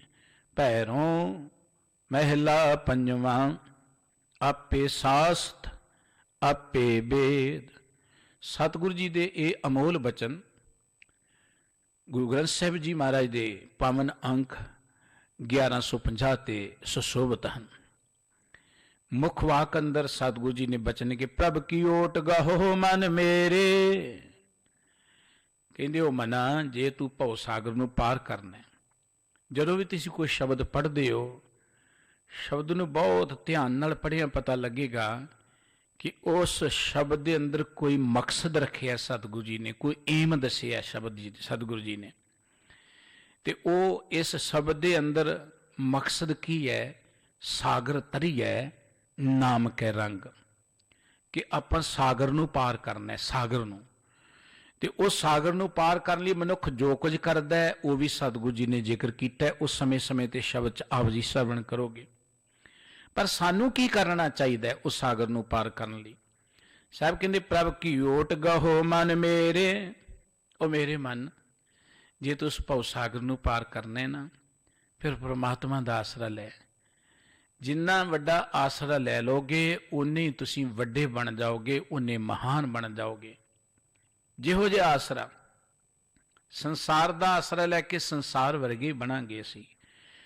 ਪ੍ਰਕਿਰਤੀ ਦੇ ਨਾਲ ਪਿਆਰ ਕਰਨਾ ਚਾਹੀਦਾ ਹੈ, ਪਰ ਆਸਰਾ ਪ੍ਰਮਾਤਮਾ ਦਾ, ਪ੍ਰਕਿਰਤੀ ਚੋਂ ਪ੍ਰਮਾਤਮਾ ਨੂੰ ਦੇਖਣ ਦਾ ਸੁਭਾਅ ਬਣਾਉਣਾ ਚਾਹੀਦਾ। ਇਕੱਲਾ ਬੂਟਿਆਂ ਨੂੰ ਧੂਪ ਦਿਖਾਉਣ ਵੱਲ ਨਹੀਂ ਲੱਗ ਜਾਣਾ ਚਾਹੀਦਾ। ਤੁਸੀਂ ਦੇਖਿਆ ਬੜੀਆਂ ਚੰਗੀਆਂ ਭਾਵਨਾ ਨੇ ਹਰ ਗੱਲ ਦੇ ਮਗਰ, ਪਰ ਉਹ ਮਨੁੱਖ ਭਾਵਨਾ ਨੂੰ ਨਹੀਂ ਸਮਝਦਾ ਤੇ ਉਰੇ ਹੀ ਅੜ ਜਾਂਦਾ ਹੈ। ਉਹ ਜਿਹੜਾ ਮੀਲ ਪੱਥਰ ਹੁੰਦਾ ਉੱਥੇ ਹੀ ਰੁਕ ਜਾਂਦਾ ਹੈ। ਕਈ ਪਿੱਪਲਾਂ ਨੂੰ ਧਾਗੇ ਬੰਨੀ ਜਾਂਦੇ ਨੇ, ਦੇਖਦੇ ਆ ਤੁਸੀਂ, ਪਿੱਪਲਾਂ ਦੇ ਕੋਲ ਜਾ ਕੇ ਦਾਲਾਂ ਹੀ ਸੁੱਟੀ ਚਲੇ ਜਾਂਦੇ ਨੇ, ਪਤਾ ਨਹੀਂ ਕੀ ਕੁਝ ਕਰਕੇ। ਕਈ ਵਧੀਆ ਵਧੀਆ ਦਰਖਤ ਉੱਥੇ ਤੇਲ ਸੁੱਟ ਸੁੱਟ ਕੇ ਨਾ, ਬੜੇ ਬੜੇ ਚੰਗੇ ਦਰਖਤ ਜਿਹੜੇ ਨੇ ਉਹਨਾਂ ਨੂੰ ਬਰਬਾਦ ਕਰ ਦਿੰਦੇ ਨੇ। ਆਪਣੇ ਵੱਲੋਂ ਉਹ ਬੜੀ ਭਾਵਨਾ ਵਧੀਆ ਲੈ ਕੇ ਜਾਂਦੇ ਨੇ, ਉਹ ਮਾੜੇ ਨਹੀਂ, ਭਾਵਨਾ ਵਧੀਆ, ਪਰ ਉਹਨਾਂ ਨੂੰ ਦੱਸਣ ਵਾਲਿਆਂ ਨੇ ਅਗਲਾ ਰਸਤਾ ਹੀ ਨਹੀਂ ਦੱਸਿਆ, ਉਹਨਾਂ ਸਮਝਣ ਦਾ ਯਤਨ ਨਹੀਂ ਕੀਤਾ। ਪ੍ਰਕਿਰਤੀ ਨੂੰ ਪਿਆਰ ਕਰੋ, ਪਰ ਉਸ ਪ੍ਰਕਿਰਤੀ 'ਚ ਜੋ ਰਮਿਆ ਬਲਿਹਾਰੀ ਕੁਦਰਤ ਵਸਿਆ, ਓਟ ਉਹਦੀ ਲਓ ਜਿਹਦੇ ਆਸਰੇ ਤੇ ਪ੍ਰਕਿਰਤੀ ਖੜੀ ਹੈ, ਜਿਹਦੇ ਆਸਰੇ ਤੇ ਇਹ ਸਭ ਕੁਝ ਖੜਾ ਹੈ। ਸਤਿਗੁਰੂ ਸਾਹਿਬ ਜੀ ਕਹਿੰਦੇ ਬੰਦਿਆ, ਜੇ ਇਸ ਭਵ ਸਾਗਰ ਨੂੰ ਪਾਰ ਕਰਨਾ, ਪ੍ਰਭ ਕੀ ਓਟ ਗਹੋ ਮਨ ਮੇਰੇ। ਉਹ ਮੇਰੇ ਮਨ, ਪਰਮਾਤਮਾ ਦਾ ਆਸਰਾ ਲੈ। ਜਿੱਡਾ ਵੱਡਾ ਆਸਰਾ ਲਏਗਾ ਉੱਡਾ ਵੱਡਾ ਬਣ ਜਾਏਗਾ। ਪਰਮਾਤਮਾ ਤੋਂ ਵੱਡਾ ਕੋਈ ਨਹੀਂ ਹੈ, ਪਰਮਾਤਮਾ ਸਭ ਤੋਂ ਵੱਡਾ ਹੈ। ਪਰਮਾਤਮਾ ਦੀ ਕੀਰਤੀ ਕਰਦੇ ਹਾਂ ਤੇ ਸਤਿਗੁਰੂ ਜੀ ਨੇ ਕਿਹਾ ਸੀ, ਹਰ ਜੇਠ ਜੁੜਨ ਦਾ ਲੋੜੀਏ ਜਿਸ ਅੱਗੇ ਸਭ ਨਮਨ। ਜਿਸ ਪਰਮਾਤਮਾ ਦੇ ਹੁਕਮ ਵਿੱਚ ਸਾਰਾ ਜਗਤ ਚੱਲ ਰਿਹਾ ਹੈ, ਭੈ ਵਿੱਚ ਪਵਨ ਵਹਿ ਸਦਵਾਓ, ਭੈ ਵਿੱਚ ਚੱਲੇ ਲੱਖ ਦਰਿਆਓ, ਭੈ ਵਿੱਚ ਸੂਰਜ, ਭੈ ਵਿੱਚ ਚੰਦ, ਕੋ ਕਰੋੜੀ ਚਲਤ ਨੰਦ। ਉਸ ਪਰਮਾਤਮਾ ਦਾ ਆਸਰਾ ਲੈ। ਜੇ ਓਟ ਲਿਹੋਗੇ, ਸਤਿਗੁਰੂ ਜੀ ਕਹਿੰਦੇ ਰੇ ਮਨ ਓਟ ਲਿਹੋ ਹਰ ਨਾਮਾ, ਜਾ ਕੇ ਸਿਮਰਨ ਦੁਰਮਤ ਨਾ ਸੇ ਪਾਵਹਿ ਪਦ ਨਿਰਬੰਨ। ਮਨਾ, ਵਾਹਿਗੁਰੂ ਜੀ ਦੇ ਨਾਮ ਦਾ ਆਸਰਾ ਲੈ। ਜੇ ਓਟ ਲਏਗਾ ਕੀ ਹੋਏਗਾ? ਤੇਰੇ ਅੰਦਰੋਂ ਦੁਰਮਤ ਮਿਟੇਗੀ। ਪਰਮਾਤਮਾ ਤੋਂ ਬਿਨਾਂ ਹੋਰ ਜਿਹੜੀ ਵੀ ਓਟ ਤੁਸੀਂ ਲਓਗੇ ਤੁਹਾਡੇ ਅੰਦਰੋਂ ਦੁਰਮਤ ਨੂੰ ਮੇਟ ਨਹੀਂ ਸਕੇਗੀ। ਪਰਮਾਤਮਾ ਤੋਂ ਬਿਨਾਂ ਜਿਹੜੀ ਓਟ ਲਓਗੇ ਉਹ ਤੁਹਾਡੇ ਅੰਦਰ ਆਪਣਾ ਪ੍ਰਭਾਵ ਪਾਏਗੀ, ਆਪਣਾ, ਕਿਉਂਕਿ ਜੋ ਜਿਹੋ ਜਿਹਾ ਉਹਦਾ ਅਸਰ ਪੈਣਾ ਨਾ। ਅਸੀਂ ਓਟ ਲੈ ਲਈ ਮਾਇਆ ਦੀ, ਮਾਇਆ ਆਪਣਾ ਪ੍ਰਭਾਵ ਪਾਏਗੀ। ਅਸੀਂ ਓਟ ਲੈ ਲਈ ਪੱਥਰਾਂ ਦੀ, ਪੱਥਰ ਆਪਣਾ ਪ੍ਰਭਾਵ ਪਾਉਣਗੇ। ਅਸੀਂ ਓਟ ਲੈ ਲਈ ਮਨੁੱਖਾਂ ਦੀ, ਮਨੁੱਖ ਆਪਣਾ ਪ੍ਰਭਾਵ ਪਾਉਣਗੇ ਸਾਡੇ ਤੇ। ਜਿਹੋ ਜੀ ਓਟ ਲਵਾਂਗੇ ਉਹੋ ਜਿਹੇ ਬਣ ਜਾਵਾਂਗੇ। ਗੁਰਬਾਣੀ ਕਹਿੰਦੀ ਓਟ ਗੋਬਿੰਦ ਗੋਪਾਲ ਰਾਏ, ਸੇਵਾ ਸੁਆਮੀ ਲਾਹ ਬਿਖਿਆ, ਪੋ ਨਾ ਸਕੀ ਮਿਲ ਗਾ ਸਾਧੂ ਗੁਣ ਗਾਓ। ਪਰਮਾਤਮਾ ਦੀ ਓਟ ਲੇਗਾ, ਪਤਾ ਕੀ ਹੋਏਗਾ? ਤੇਰੇ ਤੇ ਬਿਖਿਆ ਦਾ ਅਸਰ ਨਹੀਂ ਪਏਗਾ। ਪਰਮਾਤਮਾ ਨੂੰ ਦੀ ਓਟ ਲੈਣ ਦਾ ਅਰਥ ਇਹ ਨਹੀਂ ਹੈ ਕਿ ਆਪਾਂ ਦੁਨੀਆ ਤੋਂ ਟੁੱਟਣਾ। ਇੱਥੇ ਸਵਾਲ ਸੀ ਕਿ ਸਾਗਰ ਤਰਨਾ, ਆਪਾਂ ਸਾਗਰ ਤਰਨਾ। ਸਾਗਰ ਤੇ ਵਿੱਚ ਲੰਘ ਕੇ ਤਰਿਆ ਜਾਏਗਾ ਨਾ, ਕੰਢੇ ਬੈਠਿਆਂ ਤਾਂ ਨਹੀਂ ਨਾ ਤਰਿਆ ਜਾਏਗਾ। ਸਾਗਰ ਕੰਢੇ ਬੈਠਿਆਂ ਨਹੀਂ ਤਰਿਆ ਜਾਏਗਾ। ਸਾਗਰ ਤਰਨ ਦੇ ਲਈ ਤੁਹਾਨੂੰ ਸਾਗਰ ਦੇ ਵਿੱਚ ਦੀ ਗੁਜ਼ਰਨਾ ਪਏਗਾ। ਪਰ ਗੁਜ਼ਰਦਿਆਂ ਇਹ ਖਿਆਲ ਰੱਖਣਾ ਹੈ ਕਹੇਗਾ ਕਿ ਲਹਿਰਾਂ ਦੇ ਵਿੱਚ ਡੁੱਬ ਨਾ ਸਕੋ ਤੁਸੀਂ, ਪਾਣੀ ਤੁਹਾਨੂੰ ਆਪਣੇ ਵਿੱਚ ਡੋਬ ਨਾ ਸਕੇ, ਪਾਣੀ ਤੁਹਾਡੇ ਤੇ ਆਪਣਾ ਪ੍ਰਭਾਵ ਨਾ ਪਾ ਸਕੇ, ਝੱਖੜ ਤੁਹਾਨੂੰ ਡੋਬ ਨਾ ਸਕਣ। ਪਰ ਉਹ ਤਰਿਆ ਵਿੱਚ ਜਾ ਕੇ ਕਰਨਾ, ਕੰਢੇ ਤੇ ਬੈਠਿਆ ਨਹੀਂ। ਹੁਣ ਇਹ ਸੰਸਾਰ ਸਮੁੰਦਰ ਹੈ। ਸੰਸਾਰ ਸਮੁੰਦਰ ਦੀਆਂ ਜਿੰਨੀਆਂ ਪਰੇਸ਼ਾਨੀਆਂ ਨੇ ਉਹ ਤੇ ਸੰਸਾਰ 'ਚ ਰਹਿ ਕੇ ਪਤਾ ਲੱਗੇਗਾ ਨਾ। ਜੇ ਕੋਈ ਮੈਂ ਜੰਗਲਾਂ 'ਚ ਬੈਠ ਜਾਣਾ, ਕੋਈ ਕੰਢੇ ਤੇ ਬੈਠਾ ਕਹੇ ਜੀ ਦੇਖੋ ਮੈਂ ਭਿੱਜਿਆ ਹੀ ਨਹੀਂ, ਇਹ ਤੇ ਕੋਈ ਬਹਾਦਰੀ ਨਹੀਂ ਹੈ। ਇਹ ਤਾਂ ਕੋਈ ਬਹਾਦਰੀ ਨਹੀਂ। ਬਹਾਦਰੀ ਤੇ ਕੋਈ ਪਾਣੀ 'ਚ ਵੜ ਕੇ ਨਾ ਭਿੱਜੇ। ਸਤਿਗੁਰੂ ਜੀ ਨੇ ਉਦਾਹਰਨ ਦਿੱਤੀ, ਜੈਸੇ ਜਲ ਮੈਂ ਕਮਲ ਨਿਰਾਲ ਮੁਰਗਾਈ ਨਿਸ਼ਾਨੀ। ਮੁਰਗਾਬੀ ਪਾਣੀ 'ਚ ਰਹਿੰਦੇ ਆ, ਭਿੱਜਦੀ ਨਹੀਂ ਹੈ। ਕਮਲ ਪਾਣੀ 'ਚ ਰਹਿੰਦਾ ਵੀ ਨਿਰਲੇਪ ਰਹਿੰਦਾ। ਤੇ ਸਤਿਗੁਰੂ ਜੀ ਨੇ ਸਾਨੂੰ ਵੀ ਇਹੋ ਜੀ ਇੱਕ ਪ੍ਰੇਰਣਾ ਦਿੱਤੀ ਸਮੁੱਖ ਵਾਕ ਦੇ ਰਾਹੀਂ। ਸਤਿਗੁਰੂ ਸਾਹਿਬ ਜੀ ਕਹਿੰਦੇ ਪ੍ਰਭ ਕੀ ਓਟ ਗਹੋ ਮਨ ਮੇਰੇ। ਉਹ ਮਨਾ, ਪਰਮਾਤਮਾ ਦੀ ਓਟ ਲੈ। ਜੇ ਪਰਮਾਤਮਾ ਦੀ ਓਟ ਲਏਗਾ ਵਿਖਿਆ ਪੋ ਨਾ ਸਕੀ। ਆਹ ਜਿਹੜੀ ਮਾਇਆ ਤੋਂ ਡਰਦਾ ਤੂੰ ਜੰਗਲਾਂ 'ਚ ਬੈਠਾ ਨਾ, ਬਹੁਤਾਂ ਤੋਂ ਉਹਨਾਂ ਲੋਕਾਂ ਦੀ ਜਿਹੜੇ ਅਖਾਉਂਦੇ ਧਾਰਮਿਕ ਨੇ, ਦੁਨੀਆ ਤੋਂ, ਜ਼ਿੰਮੇਵਾਰੀਆਂ ਤੋਂ, ਕਾਰੋਬਾਰ ਤੋਂ ਭੱਜ ਕੇ, ਪਦਾਰਥਾਂ ਤੋਂ ਭੱਜ ਕੇ ਕਹਿੰਦੇ ਜੀ ਅਸੀਂ ਤੇ ਤਿਆਗੀ ਬਣ ਗਏ। ਸਾਡੇ ਤੇ ਮਾਇਆ ਦਾ ਅਸਰ ਨਹੀਂ ਹੈ ਜੀ। ਉਹਨਾਂ ਨੇ ਮਾਇਆ ਰੁਪਈਆ ਪੈਸਿਆਂ ਨੂੰ ਸਮਝ ਲਿਆ। ਰੁਪਈਏ ਪੈਸੇ ਮਾਇਆ ਨਹੀਂ ਹੈ ਇਕੱਲੇ। ਮਾਇਆ ਇਹ ਉਦੋਂ ਬਣਦੇ ਨੇ ਜਦੋਂ ਇਹ ਸਾਡੇ ਮਨ 'ਚ ਇਹਦਾ ਮੋਹ ਆ ਜਾਂਦਾ। ਇੱਥੇ ਤੇ ਗੁਜਰਾਨ ਹੈ, ਇਹ ਤੋਂ ਬਿਨਾਂ ਤੇ ਜ਼ਿੰਦਗੀ ਚੱਲਣੀ ਨਹੀਂ ਹੈ, ਇਹਦੇ ਤੋਂ ਬਿਨਾਂ ਜ਼ਿੰਦਗੀ ਚੱਲਣੀ ਨਹੀਂ ਹੈ। ਮਾਇਆ ਦੁਨੀਆ ਦੀ ਉਹ ਹਰ ਚੀਜ਼ ਹੈ ਜਿਹਦੇ ਮੋਹ 'ਚ ਪੈ ਕੇ ਅਸੀਂ ਪਰਮਾਤਮਾ ਵਾਲੇ ਮਾਰਗ ਤੋਂ ਟੁੱਟ ਜਾਂਦੇ ਹਾਂ। ਕੋਈ ਬੰਦਾ ਕਿ ਮੈਂ ਭਗਤੀ ਬੜੀ ਕਰਦਾ, ਇਹ ਵੀ ਤੇ ਮਾਇਆ ਹੀ ਹੈ। ਕੋਈ ਬੰਦਾ ਕਿ ਜੀ ਮੈਂ ਬਹੁਤ ਧਾਰਮਿਕ ਹਾਂ, ਇਹ ਵੀ ਤੇ ਮਾਇਆ ਹੀ ਹੈ। ਕੋਈ ਬੰਦਾ ਕਿ ਮੈਂ ਸੇਵਾ ਬੜੀ ਕਰਦਾ, ਇਹ ਵੀ ਤੇ ਮਾਇਆ ਹੀ ਹੈ। ਬਾਹਰਲੇ ਜਿਹੜੇ ਲੋਕ ਨੇ ਉਹਨਾਂ ਤੇ ਮਾਇਆ ਵਿਆਪੀ ਆ ਜਾਂ ਨਹੀਂ ਵਿਆਪੀ, ਇੱਕ ਵੱਖਰਾ ਸਬਜੈਕਟ ਹੈ। ਲੇਕਿਨ ਧਰਮ ਦੀ ਦੁਨੀਆ 'ਚ ਜਿਹੜੇ ਮਾਇਆ 'ਚ ਡੁੱਬ ਰਹੇ ਨੇ ਉਹਨਾਂ ਦੀ ਤਾਂ ਗਿਣਤੀ ਕੋਈ ਨਹੀਂ ਹੈ। ਜੇ ਧਰਮ ਦੀ ਦੁਨੀਆ 'ਚ ਸਾਰੇ ਮਾਇਆ ਤੋਂ ਹੀ ਪਾਰ ਉਤਰੇ ਹੋਣ ਤੇ ਸਾਡੇ ਸਮਾਜ ਦੇ ਹਾਲਾਤ ਇਹੀ ਹੋਣ, ਫਿਰ ਤੇ ਸਾਡਾ ਸਮਾਜ ਇਹੋ ਜਿਹਾ ਨਾ ਹੋਏ। ਕਾਰਨ ਹੈ ਕਿ ਧਰਮ ਸਥਾਨਾਂ ਤੇ ਰਹਿ ਕੇ ਜਿਹੜੇ ਨੇ ਜਾਂ ਦੁਨੀਆ ਨੂੰ ਛੱਡ ਕੇ ਜਿਹੜੇ ਲਾਂਭੇ ਬੈਠੇ ਹੋਏ ਨੇ ਉਹ ਤੇ ਮਾਇਆ 'ਚ ਬਹੁਤੇ ਖਚਤ ਨੇ, ਉਹ ਤੇ ਮਾਇਆ ਦੇ ਖਾਤਰ ਬਹੁਤ ਲੜਾਈਆਂ ਕਰ ਰਹੇ ਨੇ। ਇਸ ਕਰਕੇ ਮਾਇਆ ਦਾ ਅਰਥ ਦੁਨੀਆ ਦੀ ਉਹ ਹਰ ਚੀਜ਼ ਜਿਹਦੇ ਮੋਹ 'ਚ ਪੈ ਕੇ ਅਸੀਂ ਪਰਮਾਤਮਾ ਤੋਂ ਟੁੱਟ ਜਾਈਏ। ਸਤਿਗੁਰੂ ਜੀ ਕਹਿੰਦੇ ਮਨਾ ਪਰਮਾਤਮਾ ਦੀ ਓਟ ਲੈ। ਜੇ ਪਰਮਾਤਮਾ ਦਾ ਆਸਰਾ ਲਏਗਾ ਮਾਇਆ ਨਹੀਂ ਵਿਆਪੇਗੀ। ਤਸਵੀਰਾਂ ਦਾ ਆਸਰਾ ਲਏਗਾ ਮਾਇਆ ਤੋਂ ਬਚ ਨਹੀਂ ਸਕੇਗਾ। ਸਰੀਰਾਂ ਦਾ ਆਸਰਾ ਲਏਗਾ ਮਾਇਆ ਤੋਂ ਬਚ ਨਹੀਂ ਸਕੇਗਾ। ਹੋਰ ਜਿਹੜਾ ਵੀ ਆਸਰਾ ਲਏਗਾ ਮਾਇਆ ਤੋਂ ਬਚ ਨਹੀਂ ਸਕੇਗਾ। ਪਰ ਜੇ ਪਰਮਾਤਮਾ ਦਾ ਆਸਰਾ ਲਏਗਾ ਵਿਖਿਆ ਪੋ ਨਾ ਸਕਈ ਮਿਲ ਸਾਧੂ ਗੁਣ ਗਾ। ਗੁਰੂ ਰਾਹੀਂ ਪਰਮਾਤਮਾ ਦੇ ਗੁਣ ਚੇਤੇ ਕਰ, ਉਹਨਾਂ ਦਾ ਗਾਹਕ ਬਣ, ਤੇਰੇ ਤੇ ਮਾਇਆ ਪ੍ਰਭਾਵ ਨਹੀਂ ਪਾ ਸਕੇਗੀ। ਜਿਵੇਂ ਮੁਰਗਾਬੀ ਪਾਣੀ 'ਚ ਰਹਿੰਦਿਆਂ ਵੀ ਭਿੱਜਦੀ ਨਹੀਂ ਹੈ। ਤੂੰ ਮਾਇਆ ਵਰਤੇਂਗਾ, ਤੂੰ ਦੁਨੀਆ ਦੇ ਕੰਮ ਕਰ ਕਰੇਂਗਾ, ਤੂੰ ਰੁਤਬਿਆਂ ਤੇ ਬੈਠੇਂਗਾ, ਤੂੰ ਦੁਨਿਆਵੀ ਜ਼ਿੰਮੇਵਾਰੀਆਂ ਨਿਭਾਏਂਗਾ, ਪਰਿਵਾਰ 'ਚ ਰਹੇਂਗਾ, ਪਰ ਵਿਖਿਆ ਪੋ ਨਾ ਸਕੇ।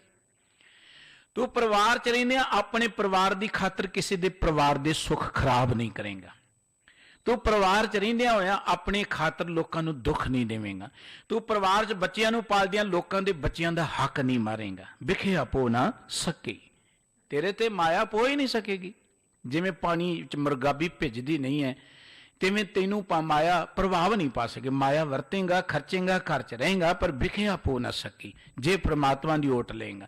ਸਤਿਗੁਰੂ ਜੀ ਕਹਿੰਦੇ ਪ੍ਰਭ ਕੀ ਓਟ ਗਾਹੋ ਮਨ ਮੇਰੇ, ਉਹ ਮੇਰੇ ਮਨਾ ਪ੍ਰਮਾਤਮਾ ਦਾ ਆਸਰਾ ਲੈ। ਚਰਨ ਕਮਲ ਗੁਰਮੁਖ ਆਰਾਧੋ, ਦੁਸ਼ਮਨ ਦੁਖ ਨਾ ਆਵੇ ਨੇਰੇ।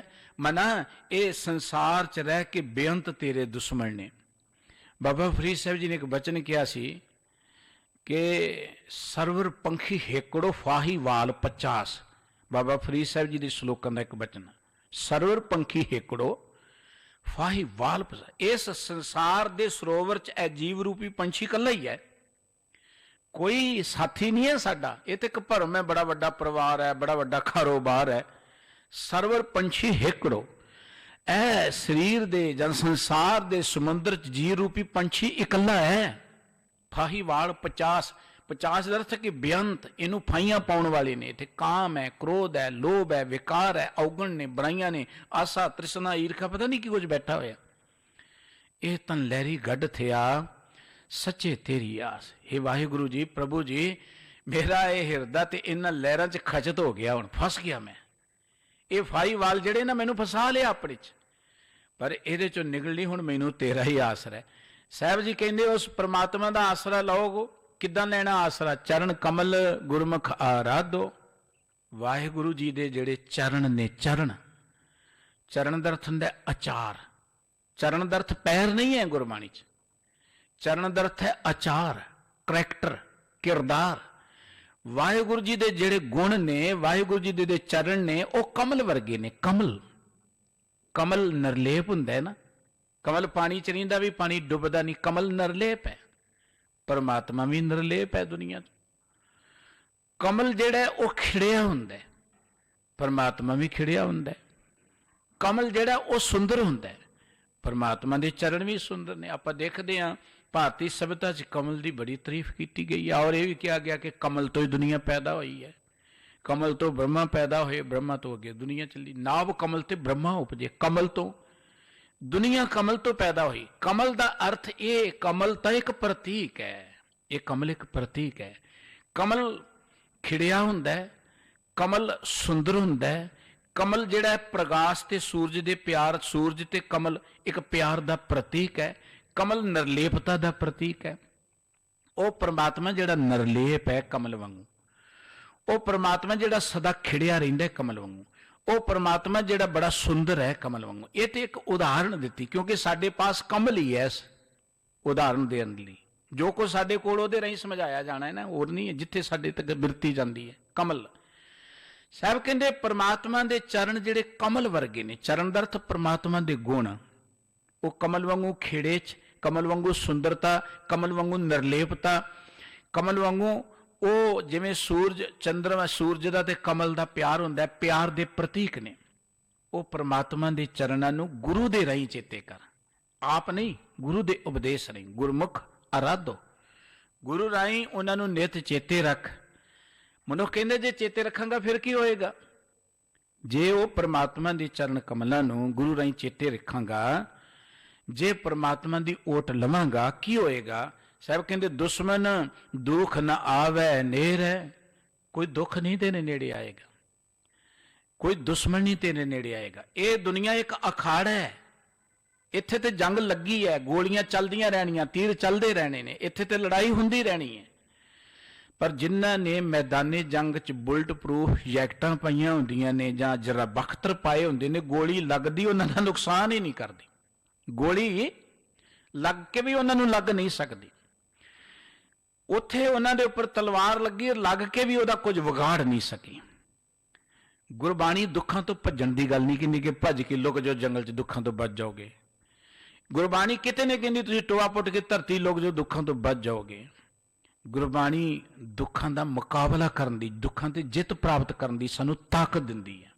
ਗੁਰਬਾਣੀ ਕਾਇਰ ਨਹੀਂ ਬਣਨ ਦੀ ਗੱਲ ਕਰਦੀ ਕਿ ਬੁਜ਼ਦਲ ਬਣ ਕੇ ਭੱਜੋ। ਜਿਹੜੇ ਘਰਾਂ ਤੋਂ ਭੱਜ ਗਏ ਉਹ ਕਾਇਰ ਨੇ, ਉਹ ਭਗੌੜੇ ਨੇ, ਉਹ ਸਮਾਜ ਦੀਆਂ ਜ਼ਿੰਮੇਵਾਰੀਆਂ ਤੋਂ ਭੱਜ ਗਏ।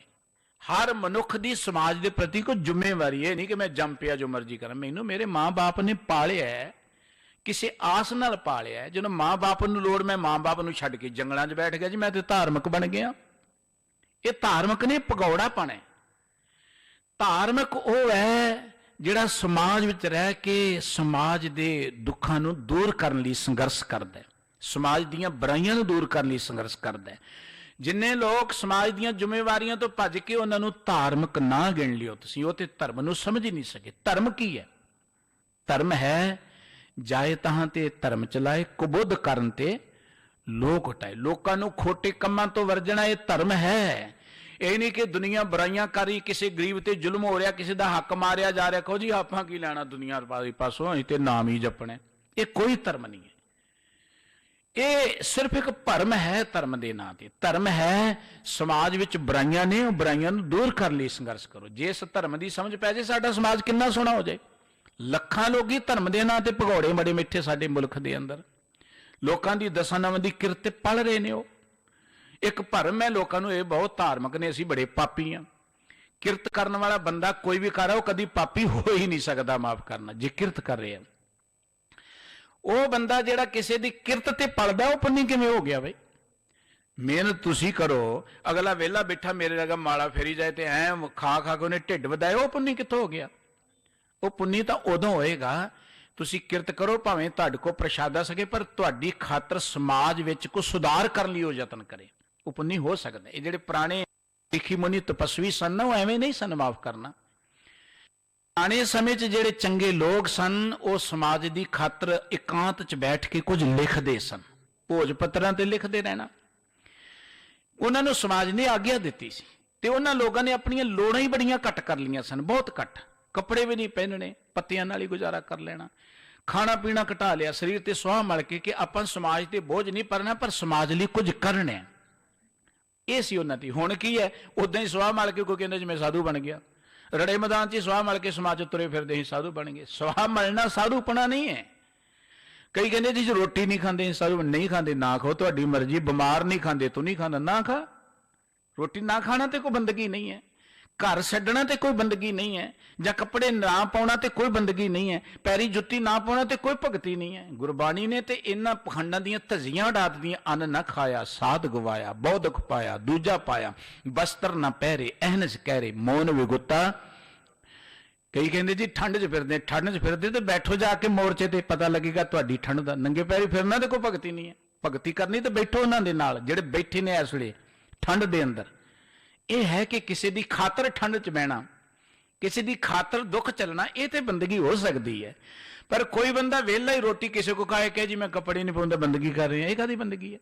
ये सिर्फ पखंड है, अडंबर है, धर्म के नां ते भरम है। सतगुरु साहब जी कहते मना जे तू परमात्मा के चरणों का आसरा लेगा दुश्मन दुख न आवे नेड़े। कोई दुश्मन तेरे नेड़े नहीं आएगा। दुश्मन की ने? विकार, लोभ, मोह, काम, क्रोध, अवगुण, बुराइयां, ये दुश्मन ने साडे। बाहरी तौर पर साडा कोई दुश्मन नहीं है, ना कोई दुश्मन दोखिया। विसर गई सब तात पराई, जब ते साध संगत मोह पाई, ना को बैरी नहीं बेगाना, सगल संग हम को बनाई। कोई मनुख दुश्मन नहीं। किनू दुश्मन गणीए आपां? मंदा किसनों आखीए जां तिस बिन कोई ना। जो सारियां च रब बैठा तो दुश्मन है साडे कोई? भाई कन्हैया जी ने कहा सी पातशाह मैं पानी जिथे पिया रहा तुहानू पिया रहा, मैनू कोई दुश्मन नहीं नजर आता, तुहाडे मूँह च पानी पा रहा, किनू मैं दुश्मन कवां? परमात्मा जे सारे हिरदियां च ते कौन है दुश्मन साडा? बई फिर किहड़े दुश्मन की गल है इत्थे? दुश्मन दा अर्थ है विकार, दुश्मन दा अर्थ है अवगुण, बुराइयां। मना जे परमात्मा दे प्यार जुड़ेगा, जे वाहिगुरु जी दे कमल वर्गे चरणों का आसरा लेगा गुरु राई, कोई दुश्मन तैनू भो नहीं सकेगा, कोई दुख तेरे ते प्रभाव नहीं पा सकेगा। पहाड़ चढ़दे चढ़ाई तो चढ़नी पैंदी है, आपां सोचदे जी बड़ा दुख है, पर जिहदे कोल बल है वो चढ़ाइयां उन्हें रोक नहीं सकदियां। जिहदे अंदर ताकत है, जिन्हों माण है अपने आसरे ते अपने आप ते, उन्हें कोई रुकावट नहीं रोक सकती। सतगुरु जी कहते जे परमात्मा का आसरा लेंगा, कोई रुकावट, कोई दुख, कोई दुश्मन तेरे रस्ते च रुकावट नहीं बनेगा। क्योंकि संसार समुद्र सबजैक्ट ये चलिया सी, समुद्र नूं पार करके परमात्मा तक पहुंचना है। वह साधन की है? क्योंकि रस्ते च बड़ियां रुकावट ने। वह साधन प्रभ की ओट गहो मन मेरे।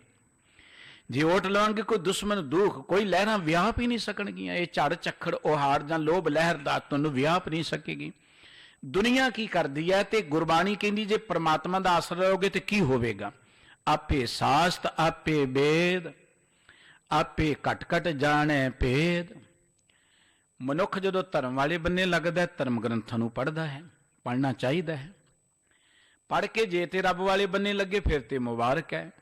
पर कि पढ़न तक ही अटक जाते हैं कि 100 वारी पढ़ लो, 101 वारी पढ़ लो, पढ़ी जाओ सारी जिंदगी। पढ़ो जी सदके पढ़ो।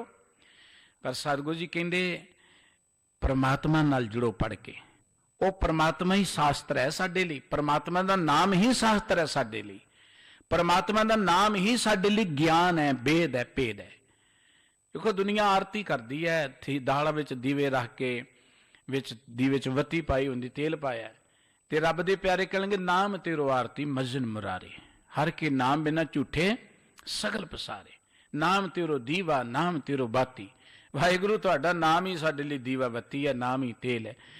दुनिया धर्म ग्रंथां नूं पढ़ के सोचदी है कि असीं मुश्किलां नूं पार कर लवांगे, पढ़ के ते रब वाले बन्ने जाण फिर ते मुबारक है। पर पढ़ के ही वो चाहुंदी है।